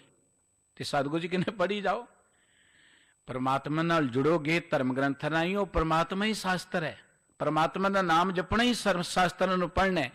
सतगुरु जी कहंदे ने उही साडे लई ज्ञान स्वरूप है, उही साडे हिरदे दी गल नूं चंगी तरह जानदा है, उही साडे हिरदे अंदर बैठा होया है। जोत स्वरूप जा की सब वथ। परमात्मा कोई व्यक्ति नहीं है, वस्तु नहीं है, आकार नहीं है। परमात्मा जोत है। जोत दा अर्थ है नूर है, चानण है परमात्मा। हुण चानण नूं तुसीं किवें दसोगे किहो जिहा है? चानण दे विच सानूं दिस सकदा है, चानण नूं असीं अनुभव कर लईने, चानण फड़िया नहीं जा सकदा, चानण काबू नहीं किया जा सकदा। चानण ये नहीं दसिया जा सकदा कि इहदा किहो जिहा आकार है, ये नहीं दसिया जा सकदा। चानण नूर, परमात्मा नूर है। अव्वल अल्लाह नूर उपाया, कुदरत के सब बंदे। परमात्मा नूर है, जोत है। असीं जोतां नूं मत्था टेकण लग पे, आखो सतनाम श्री वाहिगुरू। जोतां नूं मत्था टेकना कोई बंदगी नहीं। मैं हैरान रह ना कई बारी कई स्थानां ते जाके गुरु ग्रंथ साहिब जी वाले बन्ने भीड़ घट हुंदी है, तो जोत वाले लाइन बन्ने लाइन वड्डी लगी हुंदी, उत्थे ला के अखां नूं लाई जाणगे, मत्थे नूं लाई जाणगे। मुबारक है, करो कुछ, पर इहदा अर्थ की है ये ते समझो ना तुसीं। जोत चानण दा प्रतीक है, जोत चानण दा प्रतीक है। चानण ग्रहण करो गुरु कोलों आके। परमात्मा चानण है, चानण दे विच जाओगे फिर ते कुछ नजर आएगा। जे जोत नूं मत्थे टेक के भी असीं बुराइयां ना छड्डियां ते उहदा की फायदा है? जोत नूं मत्थे टेक के भी झूठ ही बोलते रहे, जोत नूं मत्थे टेक के भी आपां ਔਗਣ ਹੀ ਕਰੀ ਗਏ ਤੇ ਉਹਦਾ ਫਾਇਦਾ ਕੀ ਮੱਥੇ ਟੇਕਣ ਦਾ? ਜੋਤ ਕੋਲੋਂ ਚਾਨਣ ਲਓ, ਇਹ ਤੇ ਗੱਲ ਹੈ। ਜੋਤ ਚਾਨਣ ਦਾ ਪ੍ਰਤੀਕ ਹੈ। ਸਤਿਗੁਰੂ ਸਾਹਿਬ ਜੀ ਕਹਿੰਦੇ ਪਰਮਾਤਮਾ ਜੋਤ ਸਰੂਪ ਹੈ, ਨੂਰ ਹੀ ਨੂਰ ਹੈ, ਤੇ ਆ ਸਾਰਾ ਸੰਸਾਰ ਉਹਦਾ ਹੀ ਹੈ, ਜੋ ਕੁਝ ਸਭ ਕੁਝ ਉਹਦਾ ਹੀ ਹੈ। ਕਰਨ ਕਾਰਨ ਪੂਰਨ ਸਮਰੱਥ, ਉਹ ਪਰਮਾਤਮਾ ਸਰਬ ਕਲਾ ਸਮਰੱਥ ਹੈ, ਉਹ ਪਰਮਾਤਮਾ ਸਰਵ ਵਿਆਪਕ ਹੈ, ਪੂਰਨ ਤੌਰ ਤੇ ਉਹ ਹਰ ਕਰਕੇ ਪੂਰਨ ਹੈ ਤੇ ਸਭ ਕੁਝ ਕਰਨ ਵਾਲਾ ਹੈ। ਇਸ ਕਰਕੇ ਸਤਿਗੁਰੂ ਜੀ ਕਹਿੰਦੇ ਪ੍ਰਭ ਕੀ ਓਟ ਗਹੋ ਮਨ ਮੇਰੇ, ਉਹ ਮੇਰੇ ਮਨਾ ਉਸ ਵਾਹਿਗੁਰੂ ਦੀ ਪ੍ਰਭੂ ਦੀ ਓਟ ਲੈ। ਪਰਮਾਤਮਾ ਦੀ ਓਟ ਲੈਣੀ ਹੈ, ਫਿਰ ਚਰਨ ਕਮਲ ਗੁਰਮੁਖ ਆਰਾਧੋ। ਪਰਮਾਤਮਾ ਦੇ ਪਵਿੱਤਰ ਚਰਨ ਜਿਹੜੇ ਕਮਲ ਵਰਗੇ ਕੋਮਲ ਨੇ, ਕਮਲ ਵਰਗੇ ਖੇੜੇ ਦਾ ਪ੍ਰਤੀਕ ਨੇ, ਕਮਲ ਵਾਂਗੂ ਸੁੰਦਰ ਨੇ, ਕਮਲ ਵਾਂਗੂ ਨਿਰਲੇਪ ਨੇ। ਉਸ ਪਰਮਾਤਮਾ ਦੇ ਚਰਨਾਂ ਨਾਲ ਜੁੜ ਜਾ, ਕੋਈ ਦੁੱਖ ਕੋਈ ਦੁਸ਼ਮਣ ਤੈਨੂੰ ਵਿਆਪੇਗਾ ਨਹੀਂ। ਕੋਈ ਦੁਨੀਆ ਦੀ ਲਹਿਰ ਜਿਹੜੀ ਹੈ ਨਾ ਤੇਰੇ ਤੇ ਅਸਰ ਨਹੀਂ ਪਾ ਸਕੇਗੀ। ਕੋਈ ਦੁਨੀਆ ਦੀ ਰੁਕਾਵਟ ਤੈਨੂੰ ਤੇਰੀ ਮੰਜ਼ਿਲ ਤੋਂ ਰੋਕ ਨਹੀਂ ਸਕੇਗੀ। ਸਾਹਿਬ ਜੀ ਕਹਿੰਦੇ ਨੇ ਆਪੇ ਵਾਣ ਤਨ ਤੇਰੇ ਭਾਵਨ ਸਾਰ। ਉਹ ਪਰਮਾਤਮਾ ਜੋ ਜੋਤ ਸਰੂਪ ਹੈ ਸਾਰੇ ਥਾਵਾਂ ਤੇ ਰਮਿਆ ਹੋਇਆ। ਉਹ ਪਰਮਾਤਮਾ ਵਣ ਦਾ ਅਰਥ ਹੁੰਦਾ ਜੰਗਲ, ਜੰਗਲ ਦੇ ਵਿੱਚ ਵੀ ਹੈ। ਤ੍ਰਿਣ, ਤ੍ਰਿਣ ਦਾ ਅਰਥ ਹੁੰਦਾ ਕੱਖ ਕਾਨ, ਜਿਹਨੂੰ ਆਪਾਂ ਕਹਿੰਦੇ ਆ ਘਾਹ ਤੀਲੇ ਜਿਹੜੇ ਨੇ, ਭਾਵ ਬਨਸਪਤੀ। ਪਰਮਾਤਮਾ ਸਾਰੀ ਬਨਸਪਤੀ ਵਿੱਚ ਹੈ। ਤ੍ਰਿਭਵਨ ਦਾ ਅਰਥ ਹੈ ਕਿ ਤਿੰਨਾਂ ਹੀ ਭਵਨਾਂ 'ਚ। ਵੈਸੇ ਤੇ ਲੋਕਾਂ ਦਾ ਅੰਤ ਕੋਈ ਨਹੀਂ, ਪਾਤਾਲਾਂ ਪਾਤਾਲ, ਆਗਾਸਾਂ ਆਗਾਸ। ਤਿੰਨ ਭਵਨ ਪਾਤਾਲ ਲੋਕ, ਆਗਾਸ ਲੋਕ ਤੇ ਮਾਤ ਲੋਕ ਗਿਣੇ ਨੇ। ਤਿੰਨਾਂ ਹੀ ਭਵਨਾਂ 'ਚ ਪਰਮਾਤਮਾ ਬੈਠਾ ਵੀ ਹੈ ਤੇ ਸਾਰ, ਸਾਰ ਦਾ ਅਰਥ ਹੁੰਦਾ ਸੰਭਾਲ ਰਿਹਾ ਹੈ ਪਰਮਾਤਮਾ ਸਾਰਿਆਂ ਨੂੰ। ਸਾਰਿਆਂ ਨੂੰ ਉਹ ਰਿਜ਼ਕ ਦੇ ਰਿਹਾ, ਸਾਰਿਆਂ ਦੀ ਪ੍ਰਤਿਪਾਲਨਾ ਕਰ ਰਿਹਾ। ਜਲ ਥਲ ਮਈਰ ਪੂਰਿਆ ਸੁਆਮੀ ਸਿਰਜਣਹਾਰ। ਸਾਰੇ ਥਾਵਾਂ ਤੇ ਜਿੱਥੇ ਉਹ ਪੂਰਿਆ ਹੋਇਆ ਉੱਥੇ ਸੰਭਾਲ ਕਰ ਰਿਹਾ ਜੀਵਾਂ ਦੀ, ਉਹ ਜੀਵਾਂ ਦੀ ਦੇਖ ਰੇਖ ਕਰ ਰਿਹਾ। ਜਾ ਕੇ ਸੂਤ ਪਰੋਇਆ ਸੰਸਾਰ। ਸੂਤ ਦਾ ਅਰਥ ਹੁੰਦਾ ਸੂਤਰ। ਆਪਾਂ ਕਹਿੰਦੇ ਨੇ ਇਹਨੂੰ ਬੰਨ੍ਹ ਲਓ ਜਰਾ ਚੰਗੀ ਤਰ੍ਹਾਂ ਕਿਸੇ ਰੱਸੇ ਨਾਲ, ਸੂਤ ਦੇ ਨਾਲ। ਜਾਂ ਜਿਵੇਂ ਇੱਕ ਹੋਰ ਉਦਾਹਰਣ ਹੈ ਕਿ ਇੱਕ ਧਾਗੇ ਦੇ ਵਿੱਚ ਮਣਕੇ ਪਰੋਏ ਹੁੰਦੇ ਨੇ। ਬਾਬਾ ਨਾਮਦੇਵ ਸਾਹਿਬ ਜੀ ਨੇ ਕਿਹਾ ਸੀ ਸੂਤ ਏਕ ਮਨ ਸਤ ਸਹੰਸ, ਜੈਸੇ ਓਤ ਪੋਤ ਪ੍ਰਭ ਸੋਈ ਸੂਤ ਮਿਣ ਧਾਗਾ। ਜਿਵੇਂ ਇੱਕ ਧਾਗਾ ਹੁੰਦਾ ਤੇ ਹਜ਼ਾਰਾਂ ਹੀ ਮਣਕੇ ਇੱਕ ਧਾਗੇ 'ਚ ਪਰੋਏ ਹੁੰਦੇ ਨੇ। ਪਰਮਾਤਮਾ ਸੂਤ ਵਾਂਗੂ ਹੈ ਔਰ ਸਾਰਾ ਸੰਸਾਰ ਜਿਹੜਾ ਪਰੋਇਆ ਹੋਇਆ ਉਹਦੇ ਵਿੱਚ। ਜਿਵੇਂ ਮਣਕੇ ਜਿਹੜੇ ਪਰੋਏ ਹੁੰਦੇ ਨੇ ਧਾਗੇ ਵਿੱਚ ਇਕੱਠੇ ਹੁੰਦੇ ਨੇ, ਧਾਗੇ ਨਾਲ ਬੱਝੇ ਹੁੰਦੇ ਨੇ, ਇਵੇਂ ਪਰਮਾਤਮਾ ਸਾਰੇ ਥਾਵਾਂ ਤੇ ਵਿਆਪਕ ਹੈ ਧਾਗੇ ਵਾਂਗੂ। ਜਿਵੇਂ ਮਣਕਿਆਂ 'ਚ ਧਾਗਾ ਹੁੰਦਾ ਹੈ, ਪਰਮਾਤਮਾ ਸਾਰੇ ਥਾਵਾਂ ਤੇ ਹੈ, ਸਾਰੇ ਥਾਵਾਂ ਤੇ ਰਮਿਆ ਹੋਇਆ ਪਰਮਾਤਮਾ। ਆਪੇ ਸ਼ਿਵ ਸ਼ਕਤੀ ਸੰਜੋਗੀ। ਸ਼ਿਵ ਦਾ ਅਰਥ ਇੱਥੇ ਕਲਿਆਣ ਸਰੂਪ ਪਰਮਾਤਮਾ ਹੈ। ਮਹਾਦੇਵ ਜੋਗੀ ਨੂੰ ਵੀ ਹਿੰਦੂ ਵੀਰ ਸ਼ਿਵ ਜੀ ਕਹਿੰਦੇ ਨੇ, ਨਾਮ ਰੱਖਿਆ ਉਹਨਾਂ ਨੇ ਸ਼ਿਵ ਜੀ। ਸ਼ਿਵ ਦਾ ਅਰਥ ਇੱਥੇ ਪਰਮਾਤਮਾ ਹੈ, ਉਹ ਆਤਮ ਸਰੂਪ ਪਰਮਾਤਮਾ। ਇਹ ਸ਼ਕਤੀ ਦਾ ਅਰਥ ਹੈ ਇੱਥੇ ਪ੍ਰਕਿਰਤੀ ਹੈ, ਮਾਇਆ ਹੈ। ਉਹ ਪਰਮਾਤਮਾ ਆਪ ਹੀ ਜਿਹੜਾ ਹੈ ਉਹਨੇ ਪ੍ਰਕਿਰਤੀ ਦਾ ਸੰਜੋਗ ਬਣਾਇਆ ਹੋਇਆ, ਪ੍ਰਕਿਰਤੀ ਨਾਲ ਸੰਜੋਗ ਬਣਾਇਆ ਹੋਇਆ ਹੈ। ਤੇ ਸਤਿਗੁਰੂ ਜੀ ਕਹਿੰਦੇ ਫਿਰ ਉਹ ਪਰਮਾਤਮਾ ਇਸ ਪ੍ਰਕਿਰਤੀ 'ਚ ਰਮਿਆ ਹੋਇਆ। ਸ਼ਕਤੀ ਦਾ ਅਰਥ ਮਾਇਆ, ਪ੍ਰਕਿਰਤੀ। ਗੁਰਬਾਣੀ ਦਾ ਇੱਕ ਬਚਨ ਪੜ੍ਹਦੇ, ਆਪੀ ਨੇ ਆਪ ਸਾਜੀ ਨੂੰ ਆਪੀ ਨੇ ਰਚਿਓ ਨਾਉ, ਦੁਈ ਕੁਦਰ ਸਾਜੀਏ ਕਰ ਆਸਣ ਡਿਠੋ ਚਾਓ। ਪਰਮਾਤਮਾ ਨੇ ਆਪਣੇ ਆਪ ਤੋਂ ਇਹ ਸਾਰੀ ਪ੍ਰਕਿਰਤੀ ਬਣਾਈ, ਦੁਈ ਕੁਦਰਤ ਬਣਾਈ ਹੋਈ ਹੈ। ਤੇ ਇਸ ਕੁਦਰਤ ਨੂੰ ਬਣਾ ਕੇ ਪਰਮਾਤਮਾ ਸੰਜੋਗੀ ਬਣ ਗਿਆ ਇਹਦਾ। ਪਰਮਾਤਮਾ ਇਹਦੇ ਵਿੱਚ ਵਿਆਪਕ ਹੋ ਗਿਆ, ਇਹਦੇ ਵਿੱਚ ਬੈਠ ਗਿਆ। ਪਰਮਾਤਮਾ ਇਹ ਨਹੀਂ ਕਿ ਕੁਦਰਤ ਨੂੰ ਰਚ ਕੇ ਵੱਖਰਾ ਹੋ ਗਿਆ। ਇਸ ਜਗਤ ਦੀ ਰਚਨਾ ਲਈ ਪਰਮਾਤਮਾ ਪ੍ਰਕਿਰਤੀ 'ਚ ਆਪ ਬੈਠ ਗਿਆ। ਆਪ ਨਿਰਬਾਣੀ ਆਪੇ ਭੋਗੇ। ਨਿਰਬਾਣੀ ਦਾ ਅਰਥ ਹੁੰਦਾ ਨਿਰਲੇਪ, ਵਾਸ਼ਨਾ ਤੋਂ ਰਹਿਤ। ਉਹ ਪਰਮਾਤਮਾ ਦੀ ਇਹ ਵਡਿਆਈ ਹੈ ਕਿ ਉਹ ਸਮੁੱਚੀ ਦੁਨੀਆ 'ਚ ਰਹਿੰਦਾ ਹੋਇਆ, ਪ੍ਰਕਿਰਤੀ ਰਹਿੰਦਾ ਹੋਇਆ, ਪ੍ਰਕਿਰਤੀ ਤੋਂ ਨਿਰਲੇਪ ਹੈ, ਪ੍ਰਕਿਰਤੀ ਤੋਂ ਵੱਖਰਾ ਹੈ। ਤੇ ਉਹਦੀ ਇਹ ਵੀ ਵਡਿਆਈ ਹੈ ਕਿ ਪ੍ਰਕਿਰਤੀ 'ਚ ਰਹਿੰਦਾ ਹੋਇਆ ਪ੍ਰਕਿਰਤੀ ਦੇ ਰਸਾਂ ਨੂੰ ਵੀ ਮਾਣ ਰਿਹਾ। ਹਰ ਮਨੁੱਖ ਦੇ ਅੰਦਰ ਬੈਠ ਕੇ ਉਹ ਰਸਾਂ ਨੂੰ ਮਾਣ ਰਿਹਾ। ਹਰ ਥਾਂ ਤੇ ਆਪੇ ਰਸੀਆ, ਆਪ ਰਸ, ਆਪੇ ਰਾਮਣਹਾਰ। ਹਰ ਮਨੁੱਖ ਦੇ ਅੰਦਰ ਬੈਠ ਕੇ ਬੋਲ ਰਿਹਾ। ਇਹ ਉਹਨਾਂ ਦੀ ਦ੍ਰਿਸ਼ਟੀ ਹੈ ਜਿਹੜੇ ਭਉ ਸਾਗਰ ਨੂੰ ਪਾਰ ਕਰਨ ਲਈ ਪ੍ਰਭੂ ਦਾ ਓਟ ਆਸਰਾ ਲੈਂਦੇ ਨੇ। ਸਤਿਗੁਰੂ ਜੀ ਕਹਿ ਰਹੇ ਨੇ, ਮਨਾ ਤੂੰ ਜਦੋਂ ਦੇਖੇਗਾ ਤੈਨੂੰ ਸਾਰੇ ਥਾਵਾਂ ਤੇ ਪਰਮਾਤਮਾ ਹੀ ਨਜ਼ਰ ਆਏਗਾ। ਹਰ ਮਨੁੱਖ ਦੇ ਅੰਦਰ ਉਹ ਬੈਠਾ ਹੋਇਆ, ਹਰ ਮਨੁੱਖ ਨੂੰ ਪਰਮਾਤਮਾ ਨੇ ਬਣਾਇਆ ਹੋਇਆ। ਸਤਿਗੁਰੂ ਜੀ ਕਹਿੰਦੇ ਆਪ ਨਿਰਬਾਣੀ ਵਾਸ਼ਨਾ ਤੋਂ ਰਹਿਤ ਵੀ ਪ੍ਰਮਾਤਮਾ ਆਪ ਹੈ, ਆਪੇ ਭੋਗੀ, ਤੇ ਸਾਰੇ ਭੋਗਾਂ ਨੂੰ ਭੋਗਣ ਵਾਲਾ ਵੀ ਪ੍ਰਮਾਤਮਾ ਆਪ ਹੈ, ਸਾਰੇ ਥਾਵਾਂ ਤੇ ਬੈਠਾ ਹੋਇਆ ਹੈ। ਜਤ ਕਤ ਪੇਖੋਂ ਤਤ ਤਤ ਸੋਏ। ਤੁਹਾਨੂੰ ਗੁਰੂ ਅਰਜਨ ਦੇਵ ਜੀ ਮਹਾਰਾਜ ਕਹਿੰਦੇ ਮੈਂ ਤੇ ਜਿੱਧਰ ਦੇਖਦਾ, ਜਦੋਂ ਦੇਖਦਾ, ਸਾਰੇ ਥਾਵਾਂ ਤੇ ਹੀ ਪ੍ਰਮਾਤਮਾ ਹੈ। ਜਹ ਜਹ ਪੇਖੋਂ ਤੈ ਹਾਜ਼ੂਰ, ਦੂਰ ਕਤ ਹੋ ਨਾ ਜਾਈ, ਰਬ ਰਿਹਾ ਸਰਬੱਤਰ ਮੈਂ ਮਨ ਸਦਾ ਤੇ ਆਈ। ਈਤ ਊਤ ਨ ਵਿਛੜੈ, ਸੋ ਸੰਗੀ ਗਨੀਐ। ਉਹ ਪ੍ਰਮਾਤਮਾ ਹੀ ਤੁਹਾਡਾ ਸੰਗੀ ਬਣ ਸਕਦਾ ਜਿਹੜਾ ਕਦੀ ਤੁਹਾਡੇ ਨਾਲੋਂ ਵਿਛੜਦਾ ਨਹੀਂ ਹੈ। ਦੁਨੀਆ ਦੀ ਹੋਰ ਕੋਈ ਚੀਜ਼ ਤੁਹਾਡੀ ਸੰਗੀ ਹੈ ਹੀ ਨਹੀਂ ਹੈ। ਇਹ ਸਾਨੂੰ ਇੱਕ ਭਰਮ ਹੈ, ਤੇ ਜਦੋਂ ਭਰਮ ਟੁੱਟਦਾ ਫਿਰ ਅਸੀਂ ਦੁਖੀ ਹੁੰਦੇ ਹਾਂ। ਜਿਹੜਾ ਸਰੀਰ ਤਿਆਗਣਾ ਇਹ ਕੋਈ ਦੁੱਖ ਨਹੀਂ ਹੈ, ਸਰੀਰ ਤਿਆਗਣਾ ਕੋਈ ਦੁੱਖ ਨਹੀਂ ਹੈ। ਦੁੱਖ ਕਾਹਦਾ? ਆ ਇੰਨਾ ਵੱਡਾ ਪਰਿਵਾਰ, ਹੁਣ ਮੇਰੀ ਸਾਰ ਹੀ ਨਹੀਂ ਲੈਂਦਾ, ਕੋਈ ਨਾਲ ਹੀ ਨਹੀਂ ਜਾਂਦਾ, ਮੈਂ ਮਰ ਰਿਹਾ, ਮੈਨੂੰ ਕੋਈ ਪੁੱਛਦਾ ਹੀ ਕੋਈ ਨਹੀਂ। ਦੁੱਖ ਤਾਂ ਇਹ ਹੈ, ਇੰਨਾ ਧਨ ਦੌਲਤ ਮੈਂ ਇਕੱਠਾ ਕੀਤਾ, ਇੰਨੀ ਜ਼ਿੰਦਗੀ ਲਗਾਤੀ, ਇੰਨੇ ਸਾਲ ਲਗਾਤੇ, ਕੁਝ ਵੀ ਨਾਲ ਨਹੀਂ ਮੇਰੇ ਜਾਣਾ। ਦੁੱਖ ਤਾਂ ਇਹ ਸੀ। ਸਤਿਗੁਰੂ ਸਾਹਿਬ ਜੀ ਕਹਿੰਦੇ ਨੇ ਕੋਈ ਸੰਗੀ ਨਹੀਂ ਹੈ। ਛੱਡ ਖੜੋਤੇ ਖਿਨੇ ਮਾਹੇ, ਜਿਨਸੋਂ ਲਗਾ ਹੇਤ। ਇੱਕ ਖਿਨ ਚ ਲਾਂਭੇ ਹੋ ਜਾਂਦੇ, ਮਾੜੀਆਂ ਅੱਖਾਂ ਬੰਦਾ ਮੀੜਦਾ ਤੇ ਕਹਿੰਦੇ ਚਲੋ ਜੀ ਹੁਣ ਤੇ ਕੁਝ ਨਹੀਂ ਰਹਿ ਗਿਆ, ਮਿੱਟੀ ਬਣ ਗਿਆ, ਹੁਣ ਕੀ ਕਰ ਸਕਦੇ। ਛੱਡ ਖੜੋਤੇ ਖਿਨੇ ਮਾਹੇ, ਇੱਕ ਖਿਨ ਚ ਲਾਂਭੇ ਹੋ ਜਾਂਦੇ ਨੇ। ਸਤਿਗੁਰੂ ਸਾਹਿਬ ਜੀ ਕਹਿੰਦੇ ਇੱਕੋ ਹੀ ਪ੍ਰਮਾਤਮਾ ਤੇਰਾ ਸੰਗੀ ਹੈ। ਈਤ ਊਤ ਨ ਵਿਛੜੈ, ਸੋ ਸੰਗੀ ਗਨੀਐ। ਉਹ ਪ੍ਰਮਾਤਮਾ ਹਰ ਥਾਂ ਤੇ ਤੇਰੇ ਨਾਲ ਹੈ। ਜਤ ਜਤ ਪੇਖੋਂ ਤਤ ਤਤ ਸੋਏ।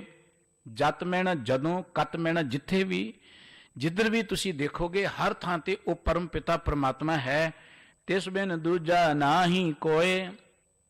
ਆ ਸੰਸਾਰ ਚਾਲੀ ਉਹਦੇ ਆਸਰੇ ਤੇਰੇ ਹੈ। ਸਤਿਗੁਰੂ ਜੀ ਕਹਿੰਦੇ ਉਸ ਪਰਮਾਤਮਾ ਦੇ ਆਸਰੇ ਤੋਂ ਬਿਨਾਂ ਇਹ ਦੁਨੀਆ ਨਹੀਂ ਚੱਲ ਸਕਦੀ, ਮਨੁੱਖ ਨਹੀਂ ਚੱਲਦਾ। ਮਨੁੱਖ ਇਹ ਠੀਕ ਹੈ ਅਗਿਆਨਤਾ ਚ, ਹੰਕਾਰ ਚ ਕਹੇ ਜੀ ਮੈਂ ਨਹੀਂ ਰੱਬ ਨੂੰ ਮੰਨਦਾ, ਨਾ ਮੰਨੇ। ਰੱਬ ਨੂੰ ਕੋਈ ਮਨਾਉਣ ਦੀ ਲੋੜ ਨਹੀਂ ਹੈ ਕਿ ਮੈਨੂੰ ਮੰਨੇ। ਰੱਬ ਨੂੰ ਕੋਈ ਭੁੱਖ ਨਹੀਂ ਕਿ ਤੁਸੀਂ ਮੈਨੂੰ ਮੰਨੋ ਜਾਂ ਨਾ ਮੰਨੋ। ਸਾਡੇ ਦੁੱਖਾਂ ਦਾ ਕਾਰਨ ਇਹ, ਅਸੀਂ ਕਹਿੰਦੇ ਰੱਬ ਨੂੰ ਹੀ ਨਹੀਂ ਮੰਨਦੇ। ਸਾਡੇ ਦੁੱਖਾਂ ਦਾ ਕਾਰਨ ਪਰਮੇਸ਼ਰ ਤੇ ਭੁੱਲਿਆ ਵਿਆਪਨ ਸਭੇ ਰੋਗ। ਹੋਰ ਦੁੱਖ ਤੇ ਰੱਬ ਨੇ ਬਣਾਇਆ ਹੀ ਕੋਈ ਨਹੀਂ ਹੈ। ਦੁੱਖਾਂ ਦੀ ਖਾਤਰ ਥੋੜਾ ਸਾਨੂੰ ਇਸ ਧਰਤੀ ਤੇ ਭੇਜਿਆ। ਇੱਥੇ ਤੇ ਸਤਿਗੁਰੂ ਜੀ ਨੇ ਸੁੱਖ, ਪ੍ਰਭੂ ਨੇ ਸਾਨੂੰ ਸੁੱਖ ਮਾਣਨ ਲਈ ਭੇਜਿਆ, ਮੌਜ ਮਾਣਨ ਲਈ ਭੇਜਿਆ, ਆਨੰਦ ਮਾਣਨ ਲਈ ਭੇਜਿਆ। ਲੇਕਿਨ ਜੇ ਦੁੱਖ ਨੇ ਤੇ ਫਿਰ ਠੀਕ ਹੈ, ਕੋਈ ਗੱਲ ਨਹੀਂ। ਬੰਦਾ ਕਹਿੰਦਾ ਮੈਂ ਨਹੀਂ ਮੰਨਦਾ, ਨਾ ਰੱਬ ਕਹਿੰਦਾ ਨਾ ਮੰਨ ਤੂੰ, ਤੇਰੀ ਮਰਜ਼ੀ ਹੈ। ਰੱਬ ਨੂੰ ਕੀ ਭੁੱਖ ਨਹੀਂ ਹੈ ਕੋਈ ਮਨਾਉਣ ਦੀ। ਰੱਬ ਨੂੰ ਇਹ ਕੋਈ ਭੁੱਖ ਨਹੀਂ ਕਿ ਤੁਸੀਂ ਉਹਨੂੰ ਚੇਤੇ ਕਰੋ। ਰੱਬ ਦੀ ਇੱਕ ਰੀਝ ਜ਼ਰੂਰ ਹੈ, ਤੁਸੀਂ ਜ਼ਿੰਦਗੀ ਅੰਦਰ ਕਾਮਯਾਬ ਹੋਵੋ, ਤੁਸੀਂ ਜ਼ਿੰਦਗੀ ਅੰਦਰ ਪਰਮ ਪਦੀ ਨੂੰ ਪ੍ਰਾਪਤ ਕਰੋ, ਜ਼ਿੰਦਗੀ ਨੂੰ ਜਿੱਤ ਕੇ ਚਾਹੋ। ਇਹ ਭੁੱਖ ਤੇ ਰੱਬ ਦੀ ਹੈ। ਪਰ ਤੁਸੀਂ ਕਹੋ ਮੈਂ ਨਹੀਂ ਰੱਬ ਨੂੰ ਮੰਨਦਾ, ਤੁਹਾਡੀ ਮਰਜ਼ੀ ਹੈ।